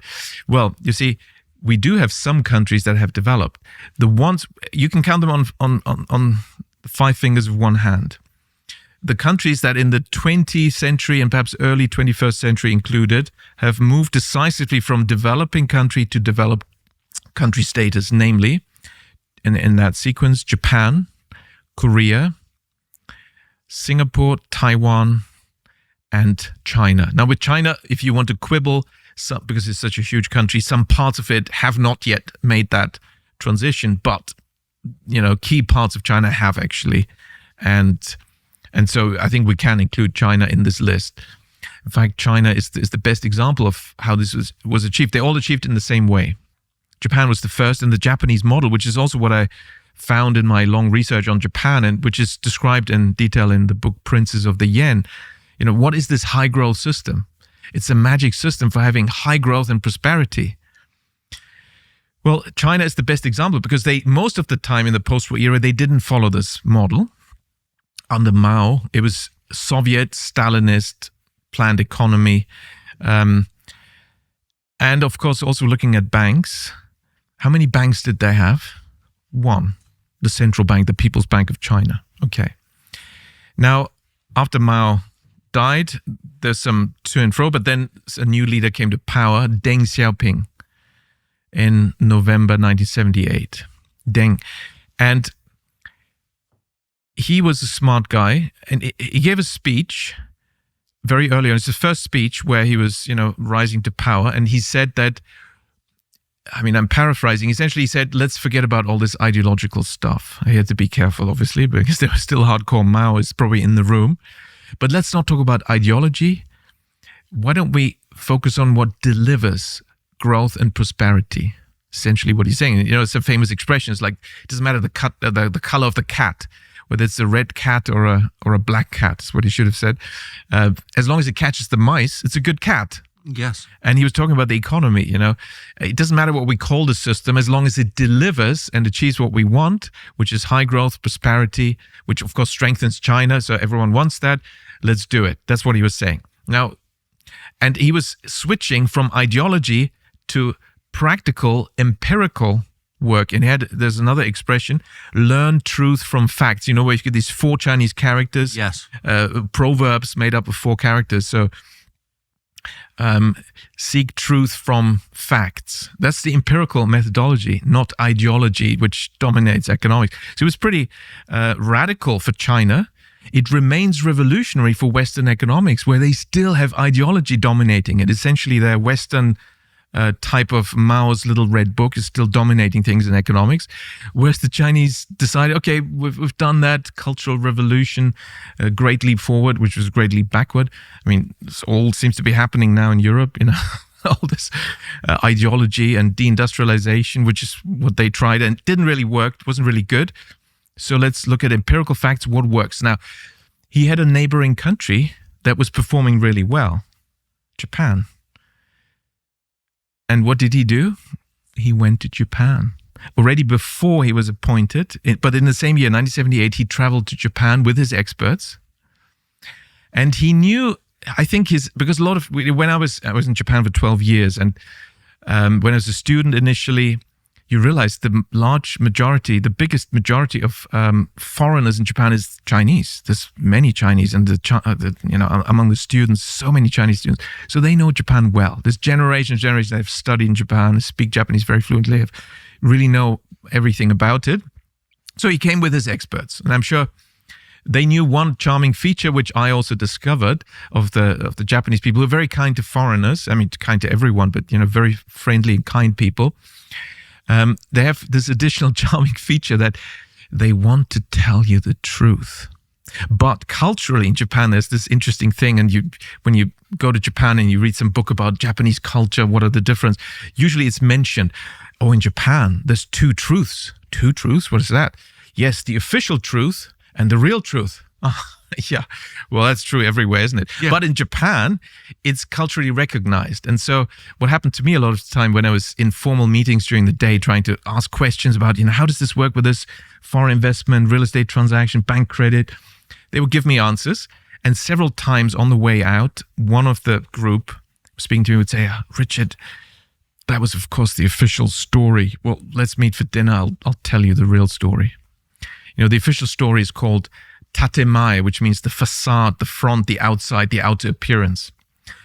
And the true truth is hone, the real intrinsic truth. And this happened many times because Japanese people want to tell you the truth. And because it's recognized that what you hear in official meetings, government announcements, or even business meetings during the day, that's just the official narrative, but it's not true. There's a gap. And that's, by the way, also why they have to work such long hours, because there's a rule that after 6 o'clock, it's off the record and you can speak the truth in informal setting for dinner and so on. So there's an honest part of the day? Yes. But in fact, that's so important, as you can imagine. That's why they work so long. They have to, because that's finally... I would show up at 5:30 just to get it out of the way. So I'm sure Deng Xiaoping knew about that. And I checked the records. They did have some banquets, some dinners with sake and motai flowing. And that's when they tell you the truth. And he did ask the question. He said, I have come, here's the Chinese leader coming to Japan. These countries were at war, Second World War. And it was not just making peace. It was literally, he was saying, thank you for receiving me. I have come to you to seek the elixir of high economic growth. He was alluding to this legend that both the Chinese people know and the Japanese people know, namely that there's this legend there was an ancient scholar, one of the sages with the long beard and the flowing gowns from China, going to Japan, seeking the elixir of life, which is a bit like the Philosopher's Stone, the alchemy, which, is probably the link to money creation. But anyway, and it's a famous story.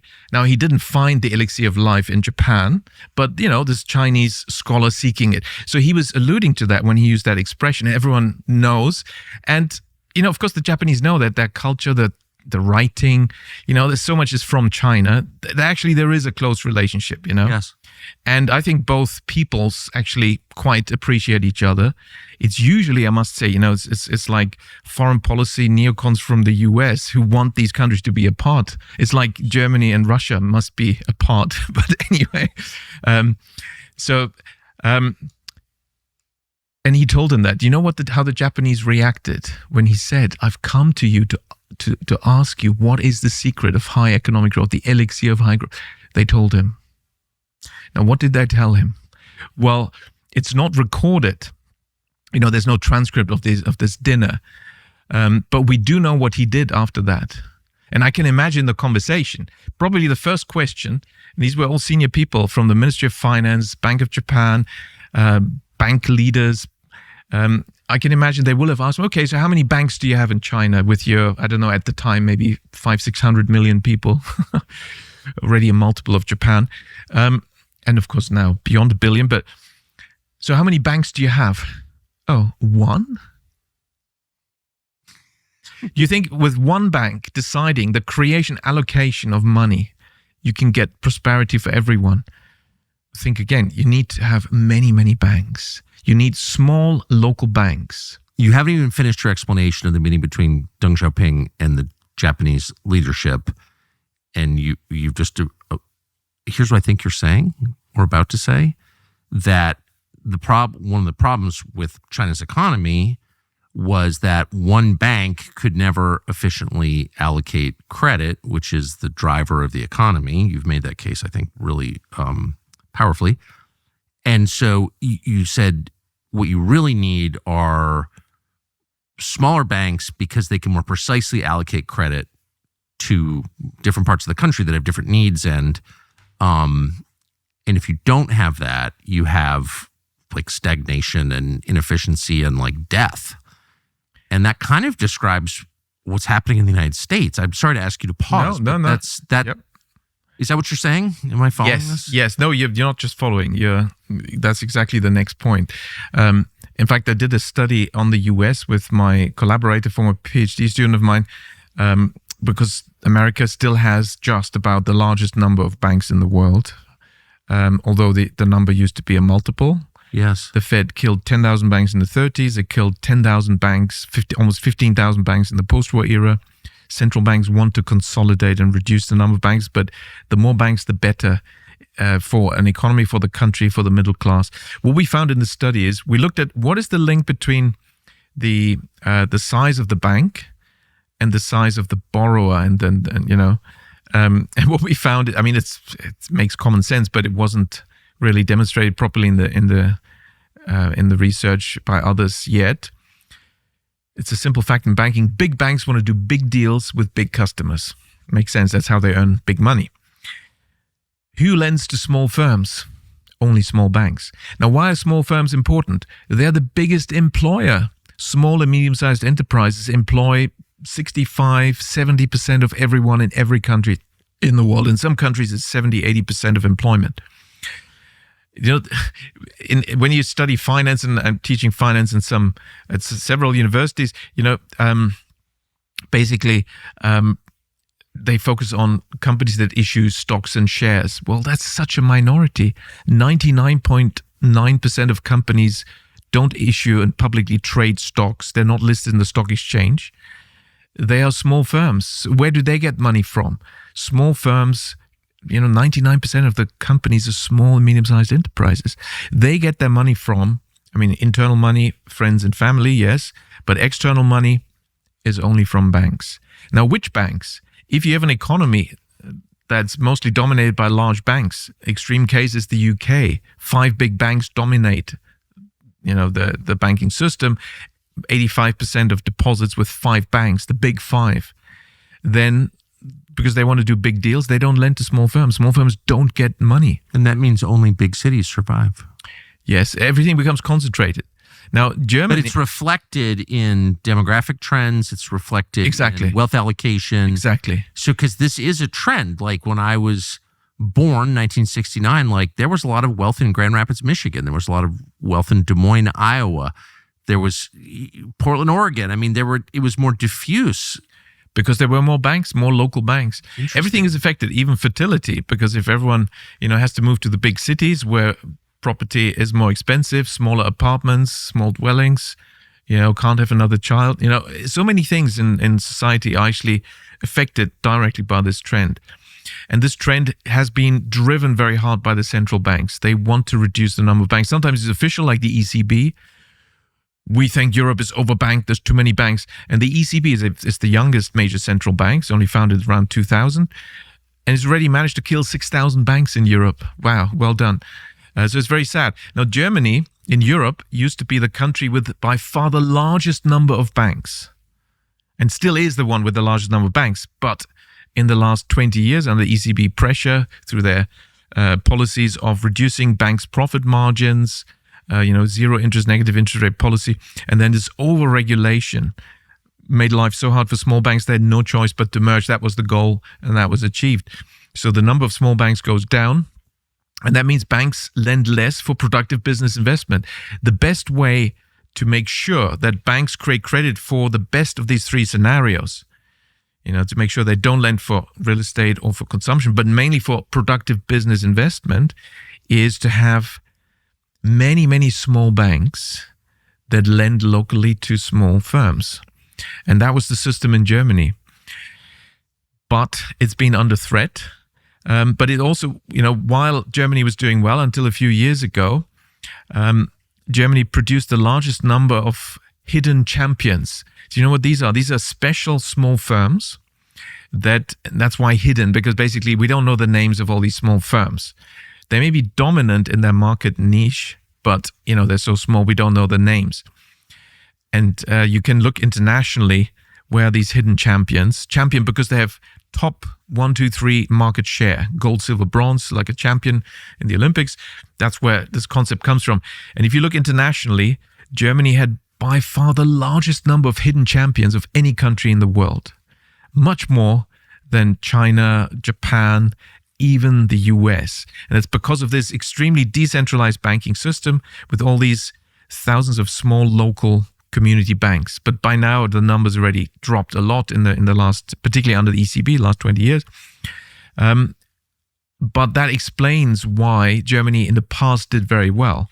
But that's now being eroded. And it's the same in the US. The US has been, in the past, a very strong economy because there were so many small banks, local banks, community banks. So let's put it in political terms. I'm not a genius. This is taking me a while to figure this out. But it does seem like there's a direct connection between the way credit is allocated and by whom and your political system. So yes. A totalitarian system has a smaller number of institutions providing credit because they can control the country more.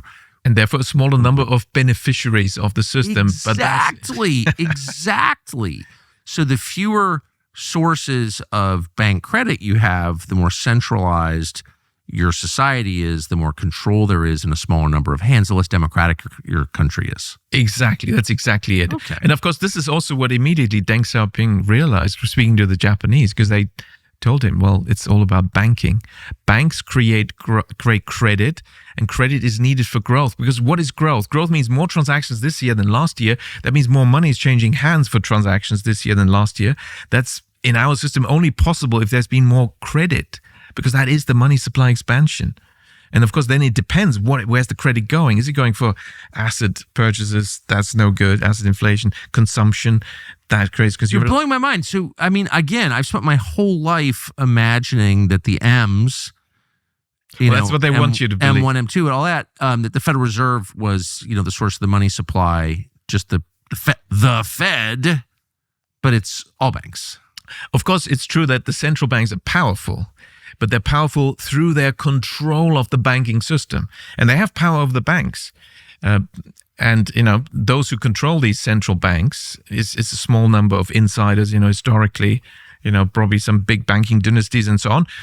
And of course, they exert their power. They reduce the power of everyone else, all these other banks. And the central banks can manipulate banks, for example, to lend more for unproductive, unsustainable asset purchases, create the boom-bust cycles. That's what my book, Princes of the Yen, shows, that the Bank of Japan created the asset bubble of the 1980s on purpose. And I could even show that. It was intentional. And it's demonstrated in several dimensions of proof, both eyewitness accounts, the data, the anecdotal evidence, it's all there.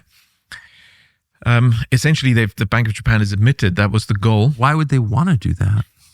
In order to have what follows, a massive long recession. I didn't expect it to be a 20-year recession.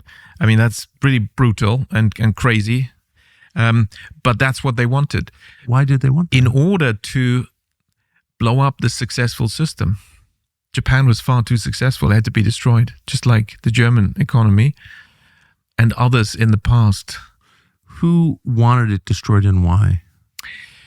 Well, if you go back to Japan's relationships with other countries in the world in the 60s and 70s, particularly 70s and then early 80s, it became clear the one country that was most unhappy about Japan was the United States of America. They had one political initiative after another to try to force the Japanese to change their economic system. Yeah, slow down. Structural impediments initiative, this, that, and the other. No, this is unfair. You must change all your business practices. Now, officially, in terms of the economics, the argument was always, we want to help you become a stronger economy. Are you sure? And it didn't work politically. So the central bank was used essentially as a traitor to blow up the system. It's the same in the Asian crisis, With the Asian crisis, I was at the time at the Asian Development Bank, and I was sent as an official representative to the government and central bank of Thailand to analyze what's going on with this Asian crisis and what are the right policies. And it so quickly emerged the same mechanism, the same goals as in Japan. This was to destroy the success, blow up the system, create a crash, create a crisis, and then also IMF forcing them to open up to foreign investment, and because there was so much strong growth and prosperity, but the Western big owners and banks didn't have any ownership in this. And the Asian crisis and Japan crisis, Korean crisis was a way to force it open, and then the West could buy it up very cheaply. So you think that the Japanese recession was created, well, by the Bank of Japan, but with the encouragement of the West in order to slow down? Yes, the U.S. and particularly the Fed. Yeah, absolutely. And that's what I show in my book. There's no doubt about it, and there's been no contrary evidence, or that anything in my book was incorrect. So you write this book, published only in Japanese, at least at first, and it, as I said at the outset, rockets to the top of the bestseller list in Japan, beating Harry Potter, which is amazing. And then what happens? Yes, what happened next? And why haven't I read this book, and why is it not on our bestseller list? Well, yeah. What happened next was, of course, in Japan, I was constantly being interviewed. I was by the daily press, by the weekly magazines, by the monthly magazines. I was given monthly columns. I was writing for years, every month in the Japanese Economist, in the Japanese Newsweek. I was on their television. There's some in Japanese? Yeah, it's all in Japanese. There was some big live shows. So your Japanese is good enough to explain economics on TV? もちろん、経済はもちろん説明できるんですよ。I wonder how many of our viewers will know what you're saying. That's impressive. And so, but it was all in Japanese, So it was, in the media. There was some way you could see there's some pressure being applied, some high-profile live Sunday TV shows like canceled on the day, and then the senior executives inviting me around, embarrassed to try to explain. And the Japanese love the truth, so they did tell me the truth. Well, sorry, we had no choice. You see, our advertisers, the advertising revenue is very important, and it was it was our biggest advertiser, and told us Richard Werner can't be on this show. So you mean a company like Toyota, Canon, or something? Yeah, I can't say the name, but a company like that. Well, hang on. They have nothing against me. I have nothing against them. Why would they say that? Yeah, of course it's not them. And they also said that they have nothing against you, and we're all really sorry about this. But, it's their bank saying that they have to say this. But hang on, I don't even criticize the banks because I show that it was the central. Well, yeah, you see, the bank had to say that because the central bank asked it to do so. So that's the chain of command, And so then I was cancelled in that show, or some magazine editions even. There was one, it was one of the top weekly magazines I was interviewed in. It was very proper and formal. They came with several photographers and recorded. I checked the script, everything was a big deal. And they even then sent me the actual copy of the magazine, but there was no article of me. It was like last minute. They even forgot to take me off the distribution list. So I called them. I was, thanks for sending this, but where's the article? Where's the interview? And they explained, well, we had to kill it because of pressure. So that happened on the one hand, but still, I would say more than half of the time, my interviews got through. I thought at the time, wow, that's pretty controlled. I now realize with hindsight, that was pretty open, because once I went to the UK, it was like fully controlled. And, I did not have this media access anymore. But it was only in Japanese. So one day I got a call from a Reuters journalist. From Reuters, this and this name, British guy on the phone apparently.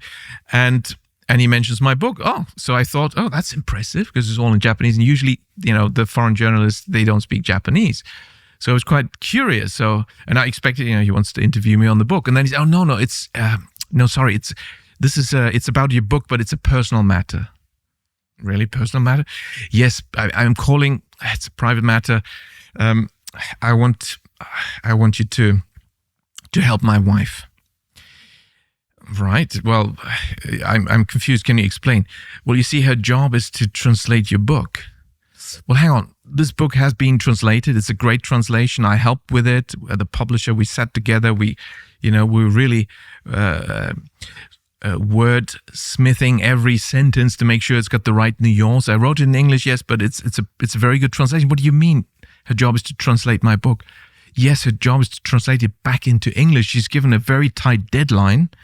And, if you give us the manuscript, the original English, then she's done with her job. Excuse me, what? I own all the language rights. I've sent it to some American publishers. I'm still waiting for the result. This is like a pirated translation. I'm sorry. I mean, I'd love to help you and your wife, but I can't do this against my own interests. Right. So I had to decline. Now, he did say where she worked, and it was one of the major, I don't want to say it, I don't want them to get in trouble, even though it's 24 years ago, but it was one of the major places in Japan that are more considered official, where you also think, well, hang on, why do they need to read this in English? Because the Japanese people are quite happy. If something is in Japanese, they will only read the Japanese. You've got a choice. Nobody will say, okay, I'll read the English. So it was clear there's somebody outside Japan who wants to read this, but who could use one of the major, was considered government institutions as a translation bureau.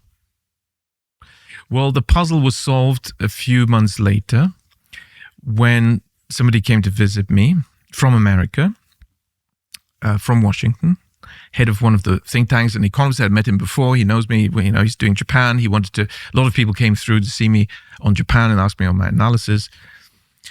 And so, we met. And first thing he says, Richard, great book you wrote on Japan. Princes of the Yen? Well, hang on. You don't read Japanese? No, of course not. No, I don't. But, the translation is circulating in Washington. and then a few months later, I got the call from the U.S. Embassy. It was, clearly a Japanese lady working there, very polite, as you'd expect, Professor Werner. We have a request from the U.S. State Department. It's like, okay.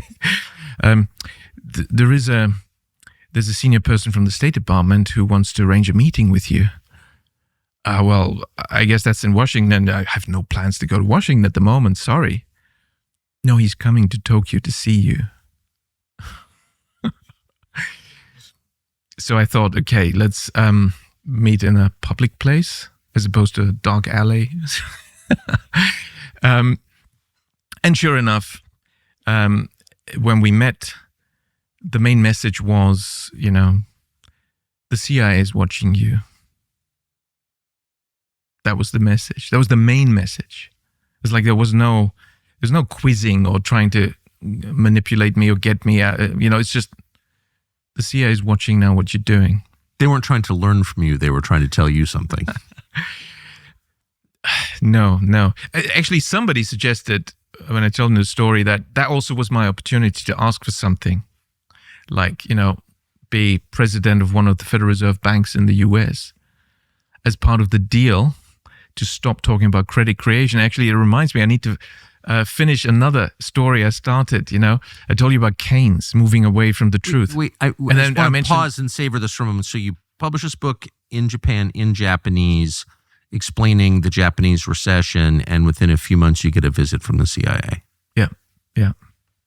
Well, I'd spilled the beans on what is the most powerful mechanism for both economic growth and prosperity, or arranging for the boom-bust cycles. And of course, this is something that's been happening across the globe in the last 200 years quite a lot. And I was mentioning names. And I did. Okay, I need to tell you to finish that before we come back to the to Ben Bernanke and colleagues. After that visit, all the US publishers sent back their polite letters turning down my book. I mean, imagine this is a book that was the #1 bestseller in Japan. It did have a chapter in it on the US. There was a link. I had a chapter on Asia, the Asian crisis, same story. And I had a chapter on my encounter with Alan Greenspan. And based on that encounter and some analysis, I concluded, and that was in that chapter, that actually the Federal Reserve is on track, and Alan Greenspan was still heading it at the time, was on track to create the biggest asset bubble in history. And they will do likely the same as in Japan, and it will be a crisis. It will be a bust, but because it's America, it's going to be a global financial crisis. That was in my book. It's published in the original Japanese in 2001. Now, I then found one publisher that has I don't want to mention the name, it's a very good name. And they have international offices, global, excellent top reputation, and their US operation is quite independent, has editorial independence. And I sent the whole manuscript to the CEO of the, their US side, and they have excellent distribution in the US. And then I went to New York and I called him and said, I happen to go through New York. Can we meet? Oh, of course. We met in the Four Seasons. The first thing he said when he saw me is, Richard, thanks for sending me your book. I read your book. It's the best business book I've ever read. That's what he said. Of course, we'll publish it. So that's how the lunch started. And I thought, well, this is good. This is starting good. I better immunize him a little bit on what's going to happen next. People will approach him, and I experienced this in Japan. They will say that this is a dangerous book. That phrase was used. Some particular journalists working at the New York Times, but probably also rather, in the Mockingbird style, perhaps working for some of the agencies. They did some sort of activism against my book because I wanted a book launch on the Japanese book for the foreigners and the foreign journalists in Japan at the Foreign Correspondents Club. And the head of the Foreign Correspondents told me that these US journalists were really trying to block that. Anyway, so I told him, they will say this is dangerous. And he was just laughing it off. Nobody can stop me. I have total editorial independence. And this is a brilliant book. It was a bestseller in Japan. Are you kidding me? Of course we'll publish this. So 2 weeks later, I was back in Tokyo.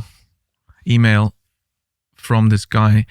Dear Richard, it's great to meet you in New York. I love your book. Unfortunately, we can't publish it. I guess he also got a visit from the CIA That's people. unbelievable. Was it ever published in the US? Yeah, so then I was getting, to be honest, a little bit frustrated because I wanted the message out. And it was already more than a year that I couldn't find a publisher for a book that's a bestseller. So then I thought, okay, what is it that in the US they're particularly upset about? And I concluded it must be that chapter with Alan Greenspan. And I need to now tell you the background of that and what happened when I met Alan Greenspan. You see, my first article, after I published this paper in Japan for the Development Bank of Japan, solving the puzzle of capital flows, was credit creation was the answer.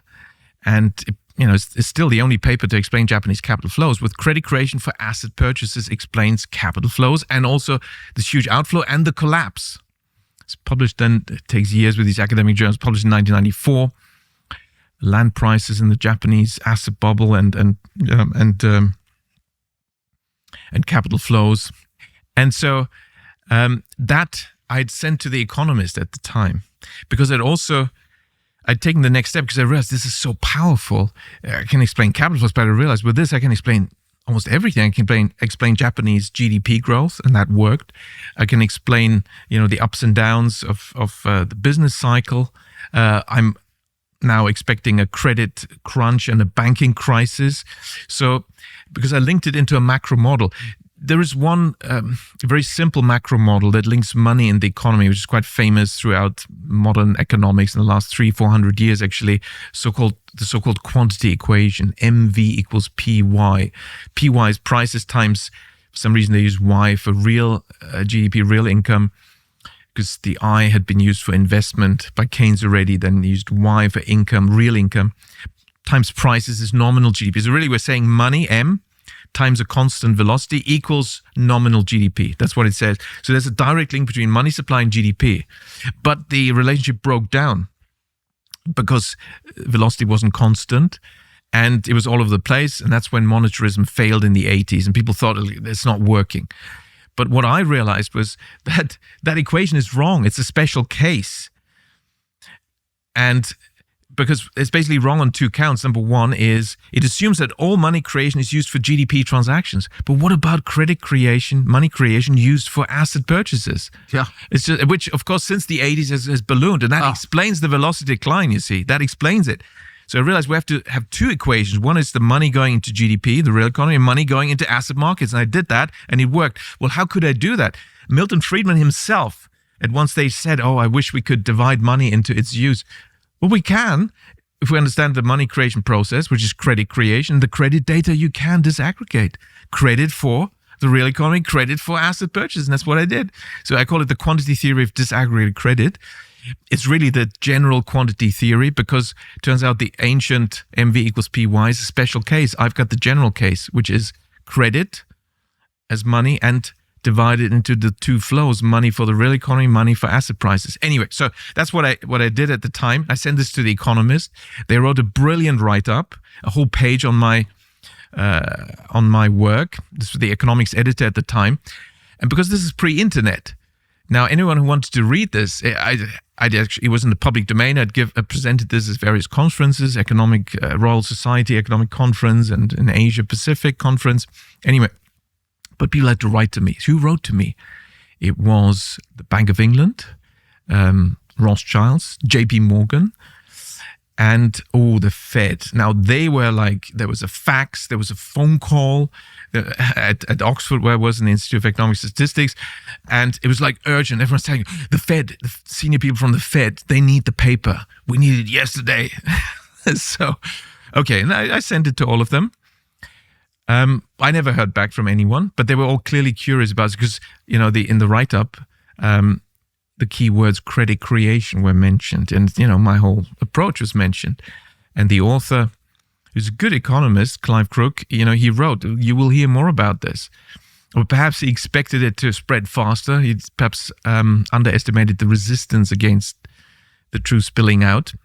He may be at some other meet. I think he's still writing, maybe for Forbes or I can't remember. Yeah. Anyway, so there was this write-up. I sent it out, and then the Fed had wanted to see it. So later, when I was actually also thanks to that write-up, I got job offers from various investment banks to be their chief economist in Tokyo. I was interviewing with Goldman Sachs, had an offer from Swiss Bank Corporation to be head of research, and then Jardine Fleming offered me their job as chief economist, which I thought, that's not bad, for my young age of, 25 years old. So I took that, went to Tokyo, because they gave me the leeway to implement my credit creation model. And so I quickly rose to being one of the top economists in the various surveys, Institutional Investor Survey, Greenwich Survey, a top 3 economist on Japan, because my forecast worked. If you use credit creation, it works. You can forecast what's happening, what's going to happen. But so they sent, and these firms send you around the world. You sing and dance for the institutional investors. You're on the sell side presenting, and you get some really tough questions. It's a good way to get feedback and get critiques of your theories and models. So they've been pretty much tested against a lot of resistance. And when I was, and of course you go to places where there's money. So New York, Boston was also part of the itinerary as you're going around the world. But I managed to arrange an afternoon in Washington. And then I went to see the Fed, and the senior economist who at the time wanted the paper. We had a good meeting, and so I asked him at the end, so, who was that senior board member you had mentioned wanted to read my paper?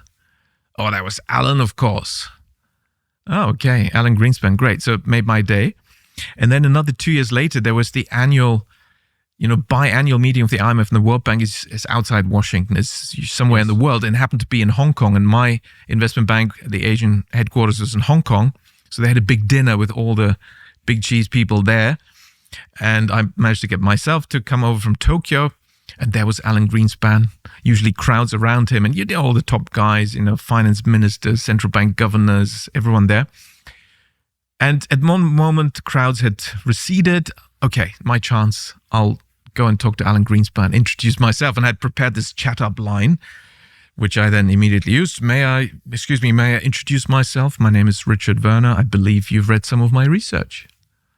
And of course, you'd expect, this is 4 years later, you'd expect him to say, your research? Like, what was that about? Tell me more. Which is sort of what I was expecting. You know what he said? Richard Werner, Credit Creation, the paper on Japan. Yeah, I read it twice, in the Economist and then the actual paper. It's like 4 years later. And I'm like, would you venture to comment on my paper? Next surprise. You know what he says? Can't remember. Turns around and walks away. Well, hang on. Hey, he's just proven that he remembers every single detail of this, but he clearly didn't want to talk to me. So that was kind of scary. And so when I got back to Tokyo, we had the system called Reuters 3000. It's all sort of pre-internet or very early stages. So I looked up Greenspan's publications, his speeches, anything written, anything uttered by him. Because, he said it, Richard Werner, credit creation, the key words. So, when and how often has he used credit creation in his, and he was central bank chairman of the board of governors for 18 years. So, he's been prolific in his utterings and speeches and publications. You know how many times he's used credit creation? I did this keyword search. 0. Never. Now, of course, I knew through this encounter that he knew extremely well why this is so important, so powerful. He knew this very well. That was very clear. But he was playing ball. This is a taboo. He's never used it. And I thought, that can't be. There must be something. I kept searching. And then I discovered there's a book edited by Ayn Rand. And he wrote a chapter in it in 1967 when he was not yet at the Fed. And it's about, credit creation and how gold is a much better way to run the system, because once you give central banks this much power, they will create too much credit. He basically, when you read it, he criticized the Fed for creating the asset bubble of the 1920s in the US and then the Great Depression in the 1930s, which was the Fed's job. They did that.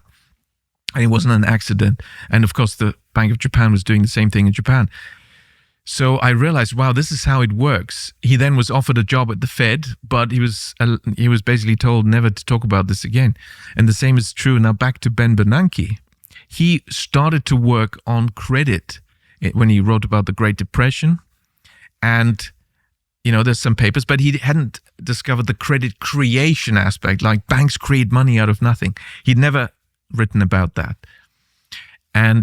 But he's more and more writing like, we need to look more at credit and banks. Why do we drop out banks? We need to understand what's happening there. This sort of thing. That was his work. Until 1993. This is already after my first paper was out. And I think the Fed decided we need a counter argument now. And there was this paper by Bernanke with a headline, Credit Creation and the Macroeconomy. Wow. That's like, wow, this is what I'm talking about. So I read it. And you know what he says? Credit creation is the financial intermediation of banks gathering deposits and then lending them out. He's defined it away. There was no credit creation. And then he also writes, I used to write a lot about bank credit, but it's not so important. Mea culpa, even in a footnote. I was wrong writing about bank credit. It's not so important. And where was this thing published? Federal Reserve publication. That's where his career started. And his career then took off and he became chairman of the board of governors of the Fed, but he would never talk about it. Now, when he did use the knowledge was when he copied my quantitative easing. And I must mention this because, of course, I said earlier, once you create this asset bubble, you get a banking crisis. But it doesn't need to be a 20-year recession. It doesn't need to be a 10-year recession as a result. It doesn't even need to be a 1-year recession. You can have an immediate recovery, and you can get rid of the non-performing assets in the banking system just like that, at zero cost to society. So whenever they say, oh, we need to use fiscal money, we need to have national debt now based on this bailing out the banks, and now we need austerity, all the ordinary people need to, tighten their belts now. This is all a lie. We don't need any of that. It's just an accounting problem. And the central bank has the tools to legally just change the accounting such that there's no more problem. Namely, and this is my original proposal. So I published this in the Nikkei, Nihon Keizai Shimbun, the main newspaper, financial newspaper, daily, highly respected, big article, 2nd of September, 1995. Headline, we can have a recovery and high growth through quantitative easing, which was my proposal. And I explained bank credit creation. So the first thing is, we have to boost bank credit creation for the real economy. And here's how to do it. And I have there's 3 things the government can do. And so, simplistically calling it just QE1 is the first thing, QE2, second type, and then the third measure. QE1 is for the central bank. When you have a bust banking system with all these non-performing loans, the central bank can just buy them up. Of course, at face value, as if they were still valued at 100 at par. And the banks clearly will be very happy about this. Their balance sheet will be very strong. They will be more liquid than ever in their whole history. You've solved the banking crisis. There's no more banking crisis. Now, you could say, well, hang on, aren't we just shifting the problem to the central bank? Well, no, because the central bank doesn't have to mark to market. You can just forget about these holdings. But hang on, isn't the central bank now creating money? Aren't we paying for this through inflation and a weaker currency? No, because it doesn't create money. Because money creation is when the banking system creates credit and injects it into the non-banking system. But this is a transaction within the banking system between the banks and the central bank. The central bank buying non-performing assets from banks, it doesn't create money at all. It just cleans up the bank balance sheets at zero cost to society. There's no need to use tax money. Then why not do that? Exactly. Well, now listen to this, whenever the central banks don't want a banking crisis to turn into a major thing and recession, that's when they do it. I'll give you 2 examples. August 1914, the United Kingdom of Great Britain and Ireland declared war on Germany and her allies, which meant Austro-Hungarian Empire, Ottoman Empire. Yeah. Okay, so that's how the First World War started. Britain declared war, just like with the Second World War. The trouble was, I think the next day, the Treasury, the Bank of England, and the government got visitors from the British banks. And they said, maybe clutching some balance sheets and documents, sorry, you've declared war, we're bust. Well, how did that happen? The British banks were bust. Not all of them, but quite a lot of them. Well, London was the number 1 financial center for everything. So even for bills of trade, bills of exchange, and financial settlement between Ottoman Empire and Hungary, often it would go through London. London was the place. And of course, often also pound denominated. That was the most liquid international currency, And because now all these countries, these are major countries, Germany, Ottoman, Austria-Hungary, they're now considered enemy country. All the paper held by British banks were deemed non-performing because irredeemable enemy. Of course, how do you get the money? Exactly. So, and it was large enough for the banks to be bust because capital is not high in banking, 10% or less. So you quickly reach that point where your equity is wiped out and you bust. Now, because Britain had just declared war on all these countries, was it a good moment to have a prolonged banking crisis, recession, economic depression? No. So this was a situation where the central bankers did not want this to turn into a big thing. And so what did they do? My QE1, the Bank of England just bought those up at face value. They had also another policy where the Treasury issued paper money, actually, because they felt we need to somehow protect the credibility. So we'll have this measure as well. So people look at the Treasury. They don't look at the Bank of England buying these assets at face value. But anyway, that was the key thing. Second example. And so, the problem is gone. No banking crisis. May I ask you, since you brought up the First World War and we're on the cusp of a war right now, potentially a global war, what is the view of war by the banks? Like, what do the banks think of it? You've described the banks as the single greatest control mechanism of human behavior in a society, I think. Particularly the central banks, because they have the bigger the bank, the more the power, but their power extends beyond just like their relationships with other banks. Their power like determines a lot of what happens in your country. Yeah. And they're not under the control of voters, right? So it's an extra democratic institution, which happens to be the most powerful, which is like crazy. I'd love to know how that happened. But how do they feel about war? Well, central banking and warfare are very closely linked. As I said, I mean, the modern major bank, the first modern major bank and central bank was the Bank of England, of course. And in the very act of parliament, the law founding it, it says this institution and mechanism, because they didn't want resistance. They don't mention Bank of England. What we're doing here is establishing the Bank of England. They kept that secret. We're doing a new mechanism by these investors to raise and lend a lot of money to the government, namely by establishing a company. We'll be allowed to establish a company. That's the Bank of England. In order for what? In order to wage war. It was in order to make war.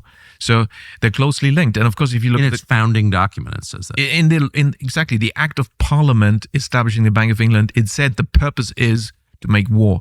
Do you know why the Federal Reserve was established? And there was a rush to establish it for 1914. The year the First World War started. Exactly. Destroyed Europe. Yeah. And again, it was done with subterfuge. I mean, they're gathering everyone. Yes. On the 23rd of December, 1913, when nobody was there. And then also introducing income tax. That's also at the Bank of England. It was established together in the same act, calling for establishing new taxes. Why?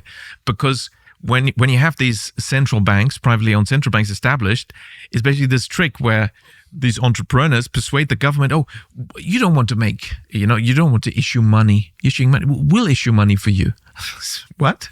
That's what they're essentially saying without being so direct about it. But that's what they want to persuade governments to give up the power to create money themselves. We'll do it for you, and we'll lend you the money. And henceforth, how do we get our money back? Well, we love to lend to the government because you can raise taxes. And that's why taxes were introduced. The federal income tax didn't exist before the creation of the Fed. It was also created in 1940. So you couldn't have one without the other? Well, whenever a central bank is created, they introduce new taxes, one way or another. Yes. The central bank of the United States, the Fed, was created right before the war. I mean, yes, right before the war, exactly. A few months before the war. What was the role of the central banks during that war, the most important war in the last 1,000 years? Yeah, well, it was really at the pinnacle of the war economy. There's no doubt about that. It's very clear. And the same is true, of course, for the other side. And now from 1917, the US and Germany were at war, which is very sad. A lot of Americans are of German descent, and Germans didn't really want to be at war with Germany, but that's what happened. So we've got these two countries at war, sad, the soldiers dying in the trenches, and their economies organized as war economies. At the pinnacle of the war economies are the central banks. So who were the key players in the German central bank, the Reichsbank, which was 100% privately owned? Well, was somebody called Max Warburg, or Max Warburg, you might say in English.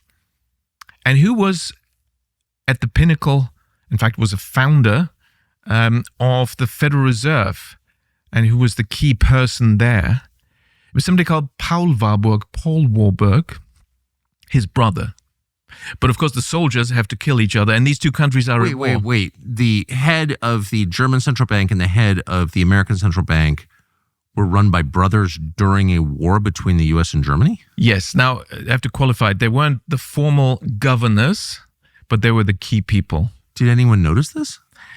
Well, some people did. I mean, probably encouraged not to notice that. With Paul Warburg, it was obvious because until 1911, he was a German citizen. He'd only just come over for that purpose to set up the Fed. And he was speaking, half German, basically, when he spoke English. So, it wasn't... if you were looking for some details, you'd quickly find this. How did the brothers do during the war? Were they destroyed? Were their fortunes taken away? Oh, no. Of course, Max Warburg stayed in power at the Reichsbank. He was the one who signed off on Hitler's proposed head of the central bank, even in the 1930s. It was also Max Warburg still. They were those, I can't believe brothers were at Absolutely. Yeah. those banks. Yes. And of course, I don't want to just, pinpoint the Warburg family, but, there's other families and there's many families. There's JP Morgan, and they're of various backgrounds and ethnic backgrounds and whatever. But the principle is we do have... that it's an inside game. Well, yeah, bankers, particularly those that are close to central banks and maybe are private owners of these central banks. And the Reichsbank was 100% privately owned. And, when I mentioned Keynes, when he became a director, he must have been an owner of this privately owned central bank because they have these rules. If you're a leading person, well, you must be a leading shareholder, That's how it works. So...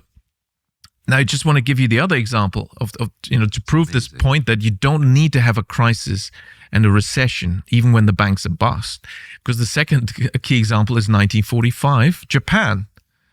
Even Japan. So the Bank of Japan knew very well how to get out of these problems because in 1945 it was much worse. The banks were 100% bust. They were lending to the government, East Asian Greater Prosperity bonds, basically war bonds of a country just defeated. You could trade them in the flea market for almost nothing.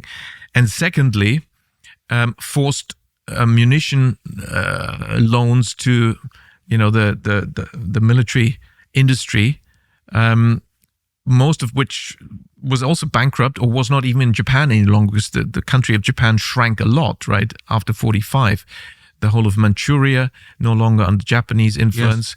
Yes. Taiwan and Korea were intrinsic parts of Japan until 1945 for half a century. Philippines, Vietnam. Of course, these were added, during the Second World War. But, Korea and Taiwan were already for 50 years were part of Japan. 1905. Exactly. So these banks were bust because all these loans had no value. It's like 100% non-performing loans. What do? Is 1945 a good moment to have a big banking crisis and long recession? No, because they had bigger problems. Most cities were devastated by these incendiary bombs and the carpet bombing of civilians, also like in Germany. So then you don't want a banking crisis and recession. What do? Well, you don't need to have one. The central bank buys the non-performing assets at face value and the problem is solved. And that's what they did. So you can't tell me the Bank of Japan didn't know what to do. That's QE1. Now, I was quite convinced that even if I proposed this in 1995, even if at that time the Bank of Japan were to buy all these non-performing assets, most people at the time were still saying, it's not so big a problem, these non-performing assets Richard Werner always talking about. I was quite clear that they would rise to 25% of all bank assets as non-performing because you just look in the 80s, what was, the real estate lending, how much did it increase, and you got the numbers. And that turned out to be a very correct estimate. So I was convinced that even if the Bank of Japan just wiped that clean by buying it up at face value, you would still not get a recovery in bank credit, but you need that for an economic recovery because the loan officers are shell-shocked. They see what happened. And it's human nature. And even if you get bailed out, you're not going to immediately increase lending. So I came up with this proposal on how the central bank can force banks to increase credit, which, we can call QE2. So QE1 is the central bank buys non-performing assets from banks. Okay. QE2 is the central bank buys performing assets from non-banks. And I gave the example in my report at the time for investors. I wrote, well, the central bank needs just to buy real estate in Tokyo because all this is going to turn into non-performing assets, dud loans, and the real estate is the collateral. The central bank should buy it up. The loans, the real estate, therefore coming with it, and turn it into parks. Because we don't have enough park space in central Tokyo. It's not such a green city as it could be. And that is a very simple thing to do, which improves quality of life. But also it creates money. It forces banks to create credit. Why is that? It's because normally, let's say here's a property owner. They don't have an account with the central bank. So when the central bank buys their land, they will tell the central bank, well, please pay me. Okay, what's your bank account number? Okay, they give the central bank his their bank account number. What happens next on the balance sheets is the central bank instructs the bank to pay this client of the bank. And because this is between the central bank and the bank, this is unusual, right? The bank gets reserves from the central bank on the asset side, and it must now credit the account of this customer with those deposits, which is deposit creation. That is the credit creation, as we discussed earlier. That's how the central bank can always force banks to push up bank credit. Now, and then you get within 6 months, you get a massive economic recovery. There's just no way around that, because Japan was in deflation. The economy is shrinking. Credit was shrinking, negative credit growth. It was really bad for many, many years. And so this proposal would have solved the problem. I actually contacted in Greece later after the European sovereign debt crisis, and Greek credit creation was negative. Same game always. Spain credit creation negative, huge recession, vast youth unemployment, 50% youth unemployment. Population. Yes, I mean, and the whole cost of this is intense. The human cost, and the young generation, basically their future wiped out. No job prospect. So I went to Greece to speak to the Treasury, and because even when the central bank is not playing ball, and the ECB was clearly trying to create this problem, it was not trying to help. There's something the government can do. That's the third form of QE without the central bank, Treasury QE, which is again something we have to look at in the US. I think there'll be Treasury QE as well. This is where, if you look at the bond markets with this crisis, the bond yields jumped in Greece, double digit, 50%, 60%, Spain approaching 7%, which was quite crisis level. Yeah. Ireland, double digit, 20%. Jeez. Why would they even issue bonds? And I told all these great question. Don't issue bonds. What is the interest rate borrowing from banks in your country? Oh, it's only 4%. Yeah. Right. And when you borrow from banks, unlike the bond market, you're creating credit directly. But you're in a shrinking economy. Credit creation is shrinking. That's the solution. That's the third way you can reflate the economy. Now, they all refused to do it, not because it wasn't possible. It was legal. I checked with an expert on ECB law. It's perfectly legal. They could have done it.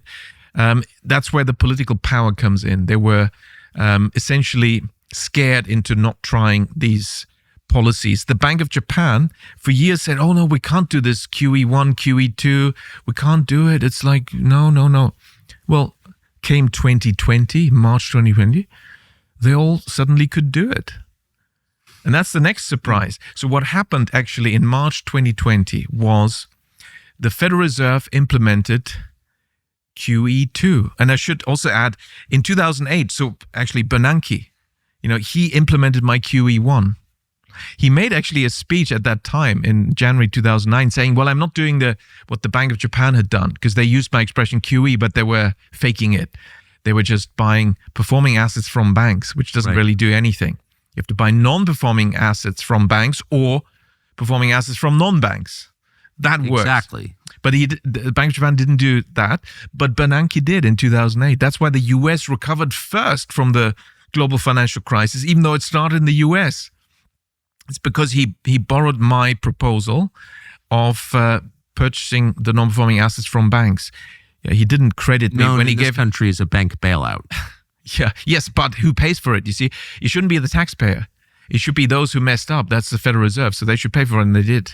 So that was fair. That's to tackle the moral hazard problem. Those who mess up have to pay up. Which is one of the main problems in the United States.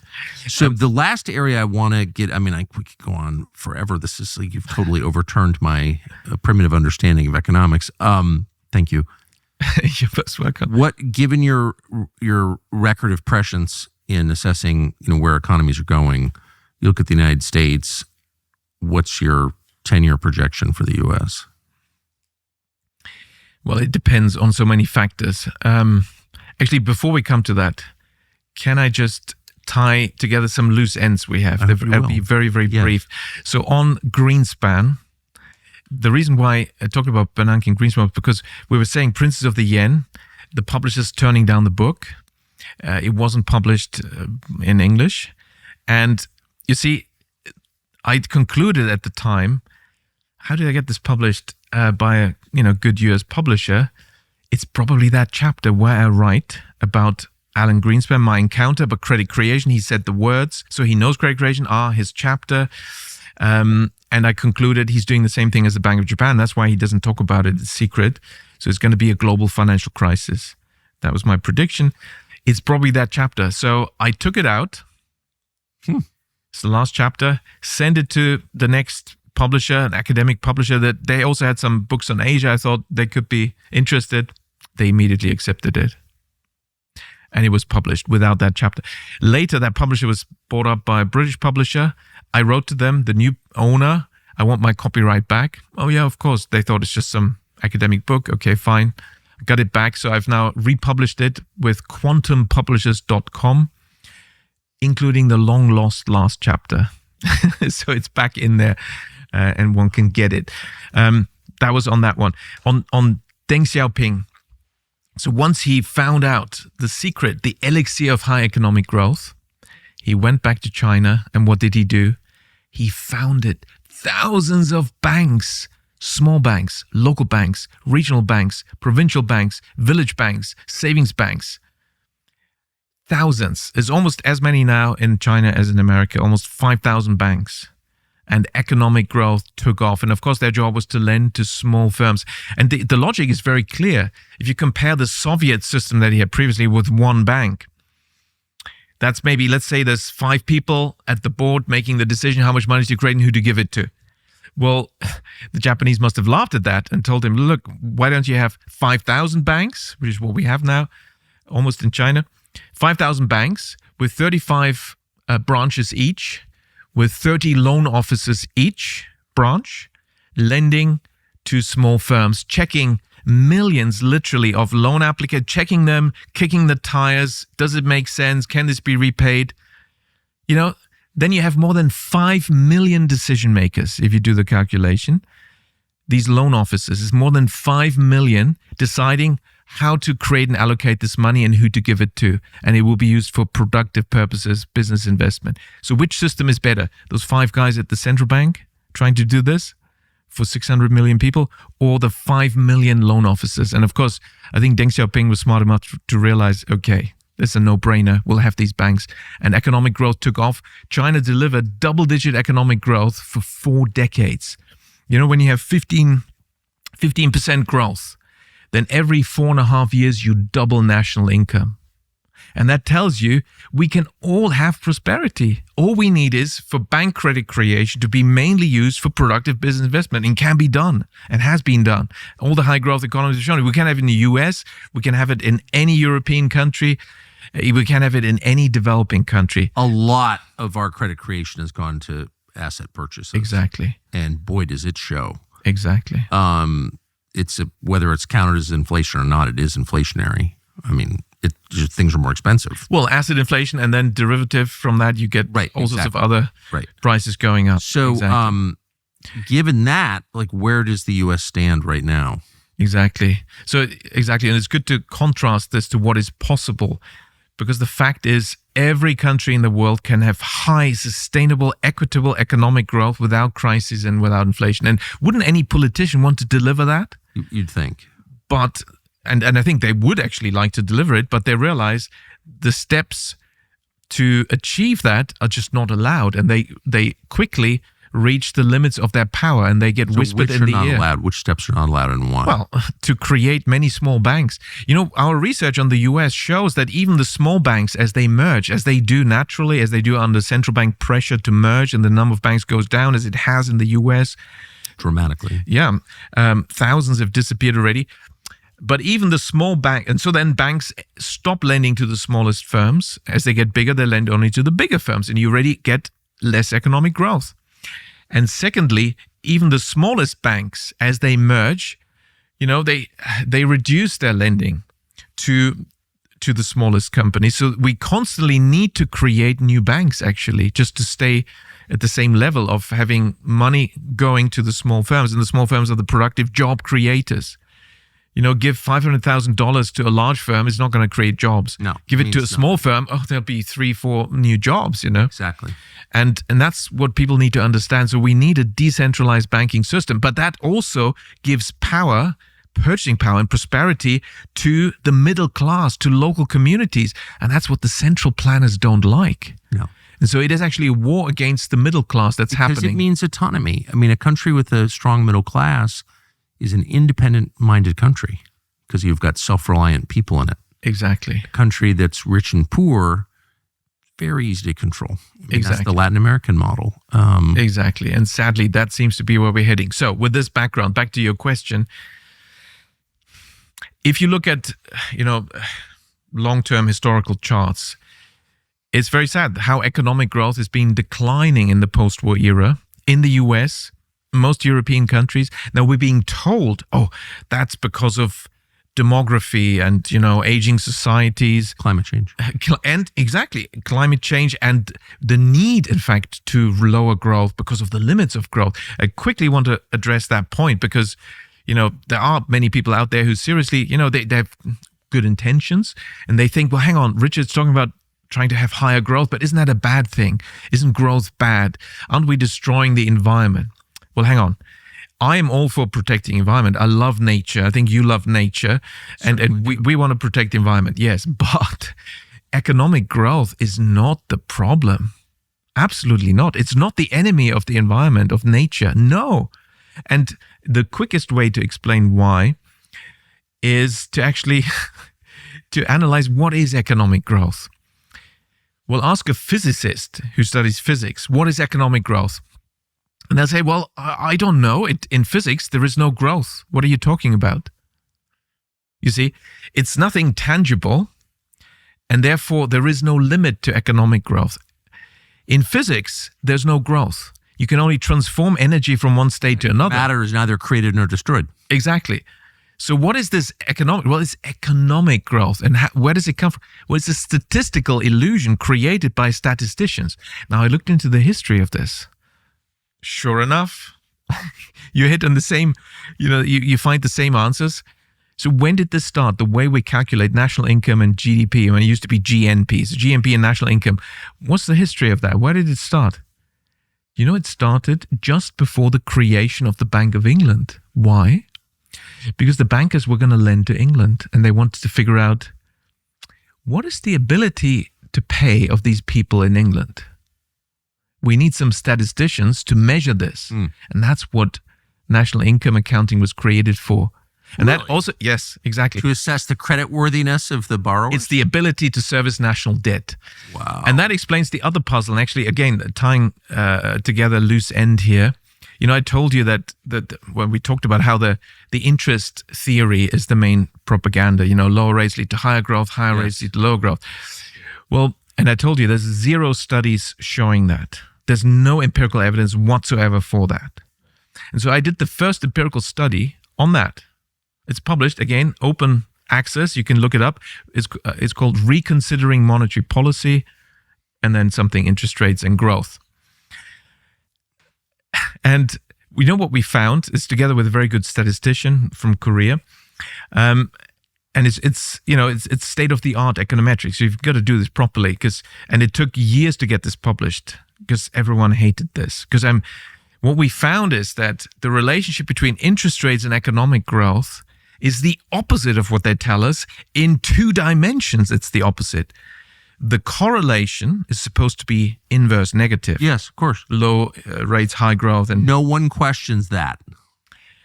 And the causation is supposed to be from interest rates to growth. Yes, interest rates are supposed to affect growth, of course. Of course. Well, we found that both are not true, and it's the opposite. The correlation is positive, and the causation, as far as statistics can prove it, Granger causality, statistical causality, is from growth to interest rates. So instead of the official story, low rates lead to high growth, the real true narrative is, the real truth, as the Japanese would say, is high growth leads to high rates. Low growth leads to low rates. It's the other way around. That's the true story. And now, actually, what we also found is, and I'd found this much earlier already, that long-term interest rate, 10-year government bond yields, they follow GDP. Sometimes coincidental, of course, but they don't lead GDP, okay? And it's roughly always the same. And I'm always puzzled about that.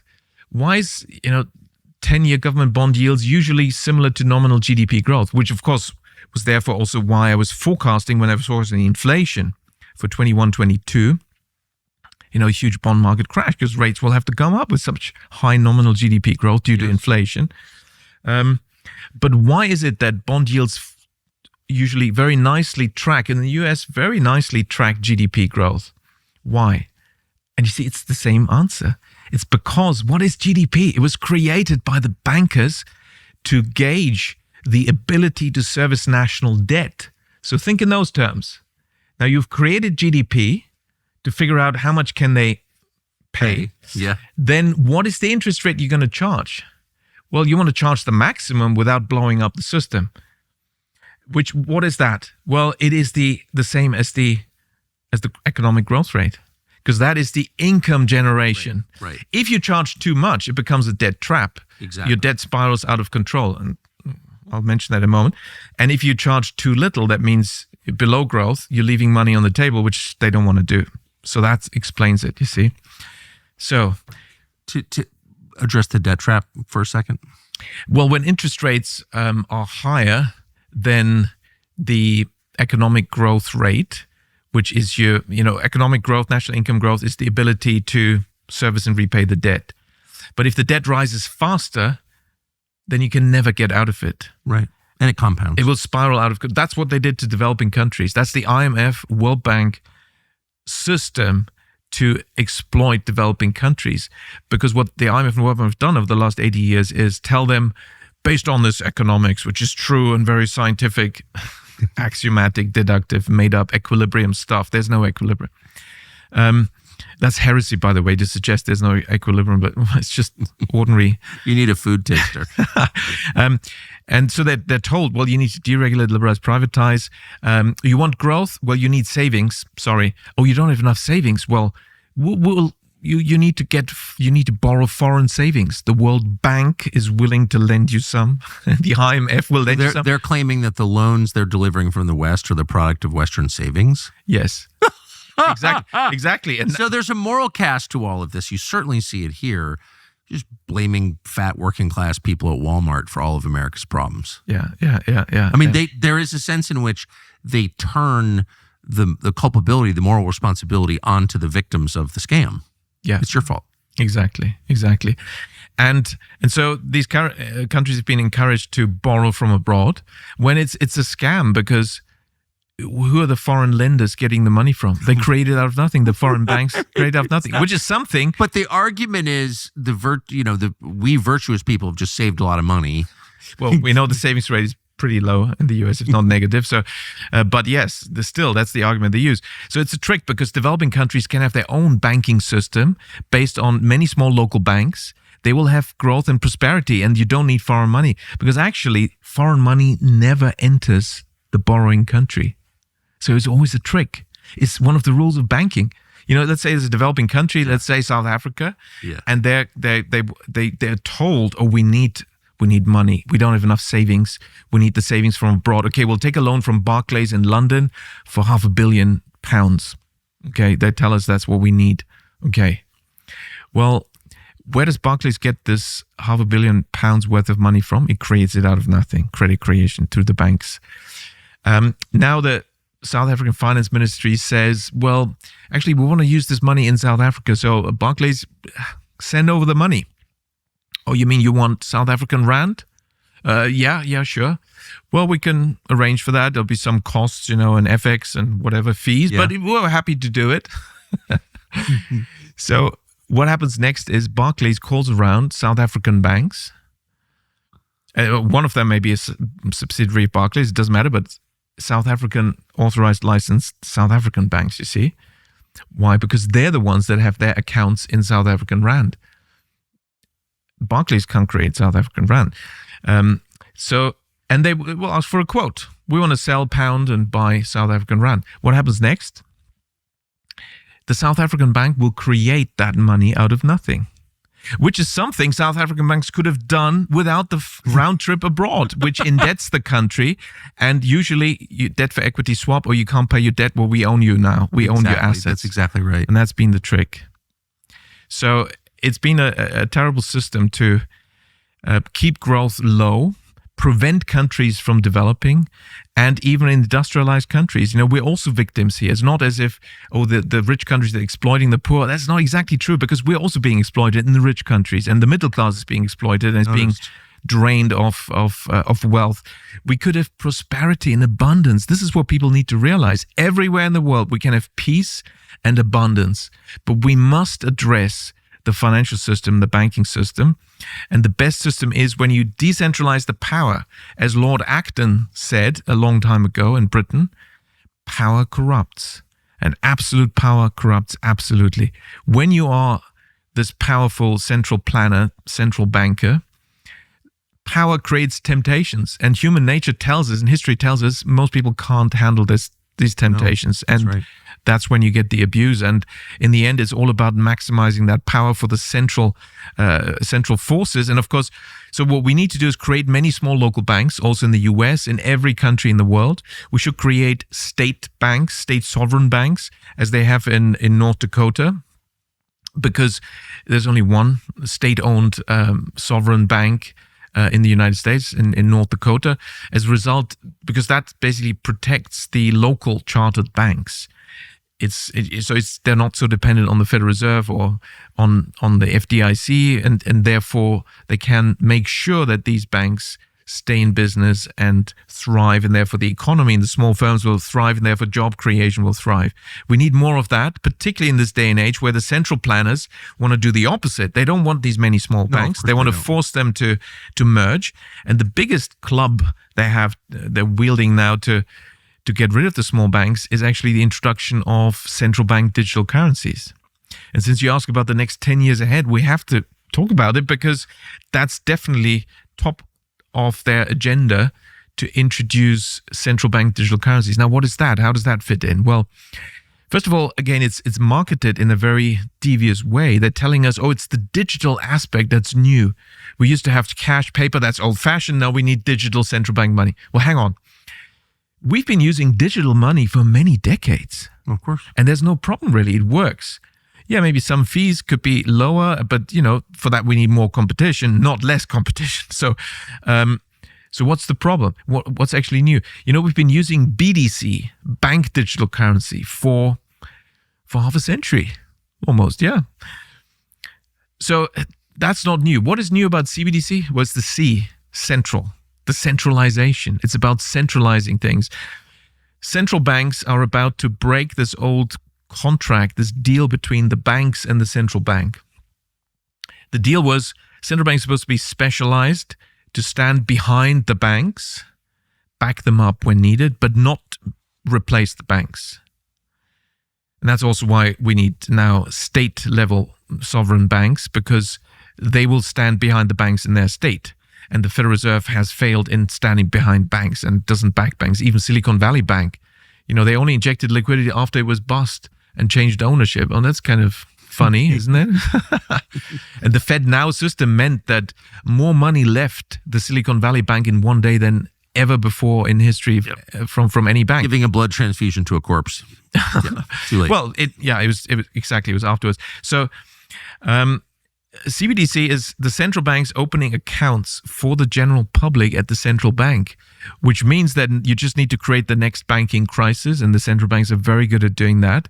And all the money will leave the banks. The banking system will shut down, and it will all be in the central bank. And we have, hey presto, we've gone backwards. China moved from the Soviet mono-banking system to thousands of small local banks and thrived.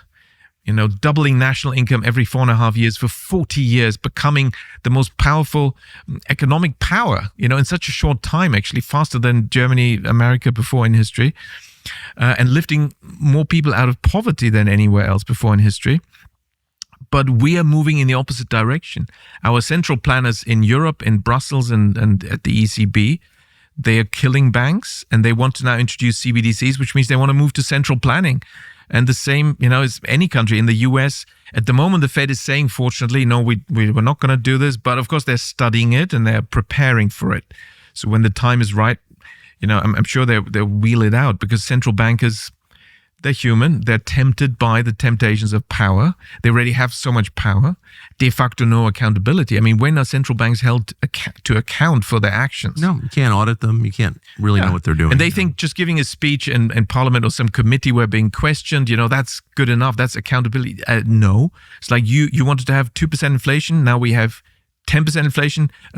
Shouldn't you lose your job? Oh, no, that never happens. I don't think it's ever happened. Yeah, exactly. So we need to oppose the introduction of CBDCs. And of course, it's not just that, what I mentioned. It's much worse because it's a programmable control tool. Of course. And the programmability is really scary. Instant compliance. And they have said this, central bankers have said this, that they can then write the rules and they have the technology to enforce those rules.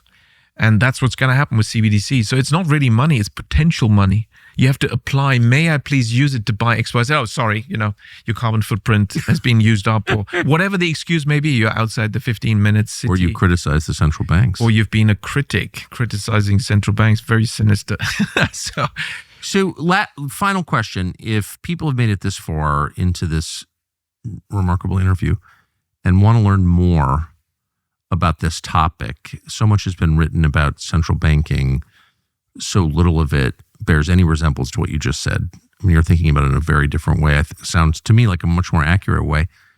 Where do people go to learn more on this topic? I think the best is to get also my very up-to-date, shorter reports and analyses on particular markets. Just now I finished one on the bond markets. Is my Substack, which is rwerner.substack.com. And there's a small monthly fee of, I think, $9 or something like that. And otherwise, get my book, Princes of the Yen. Also, I have the Princes of the Yen at quantumpublishers.com. That's where you get it cheaply. It's on Amazon. Sometimes they have horrendous prices. And it's, or in many countries, not available, strangely. And otherwise, I'm sort of growing my YouTube channel, Werner Economics. How many languages do you speak? Well, fluently and able to give lectures and presentations is 3 only. So German, English, and Japanese. Just 3. Yeah.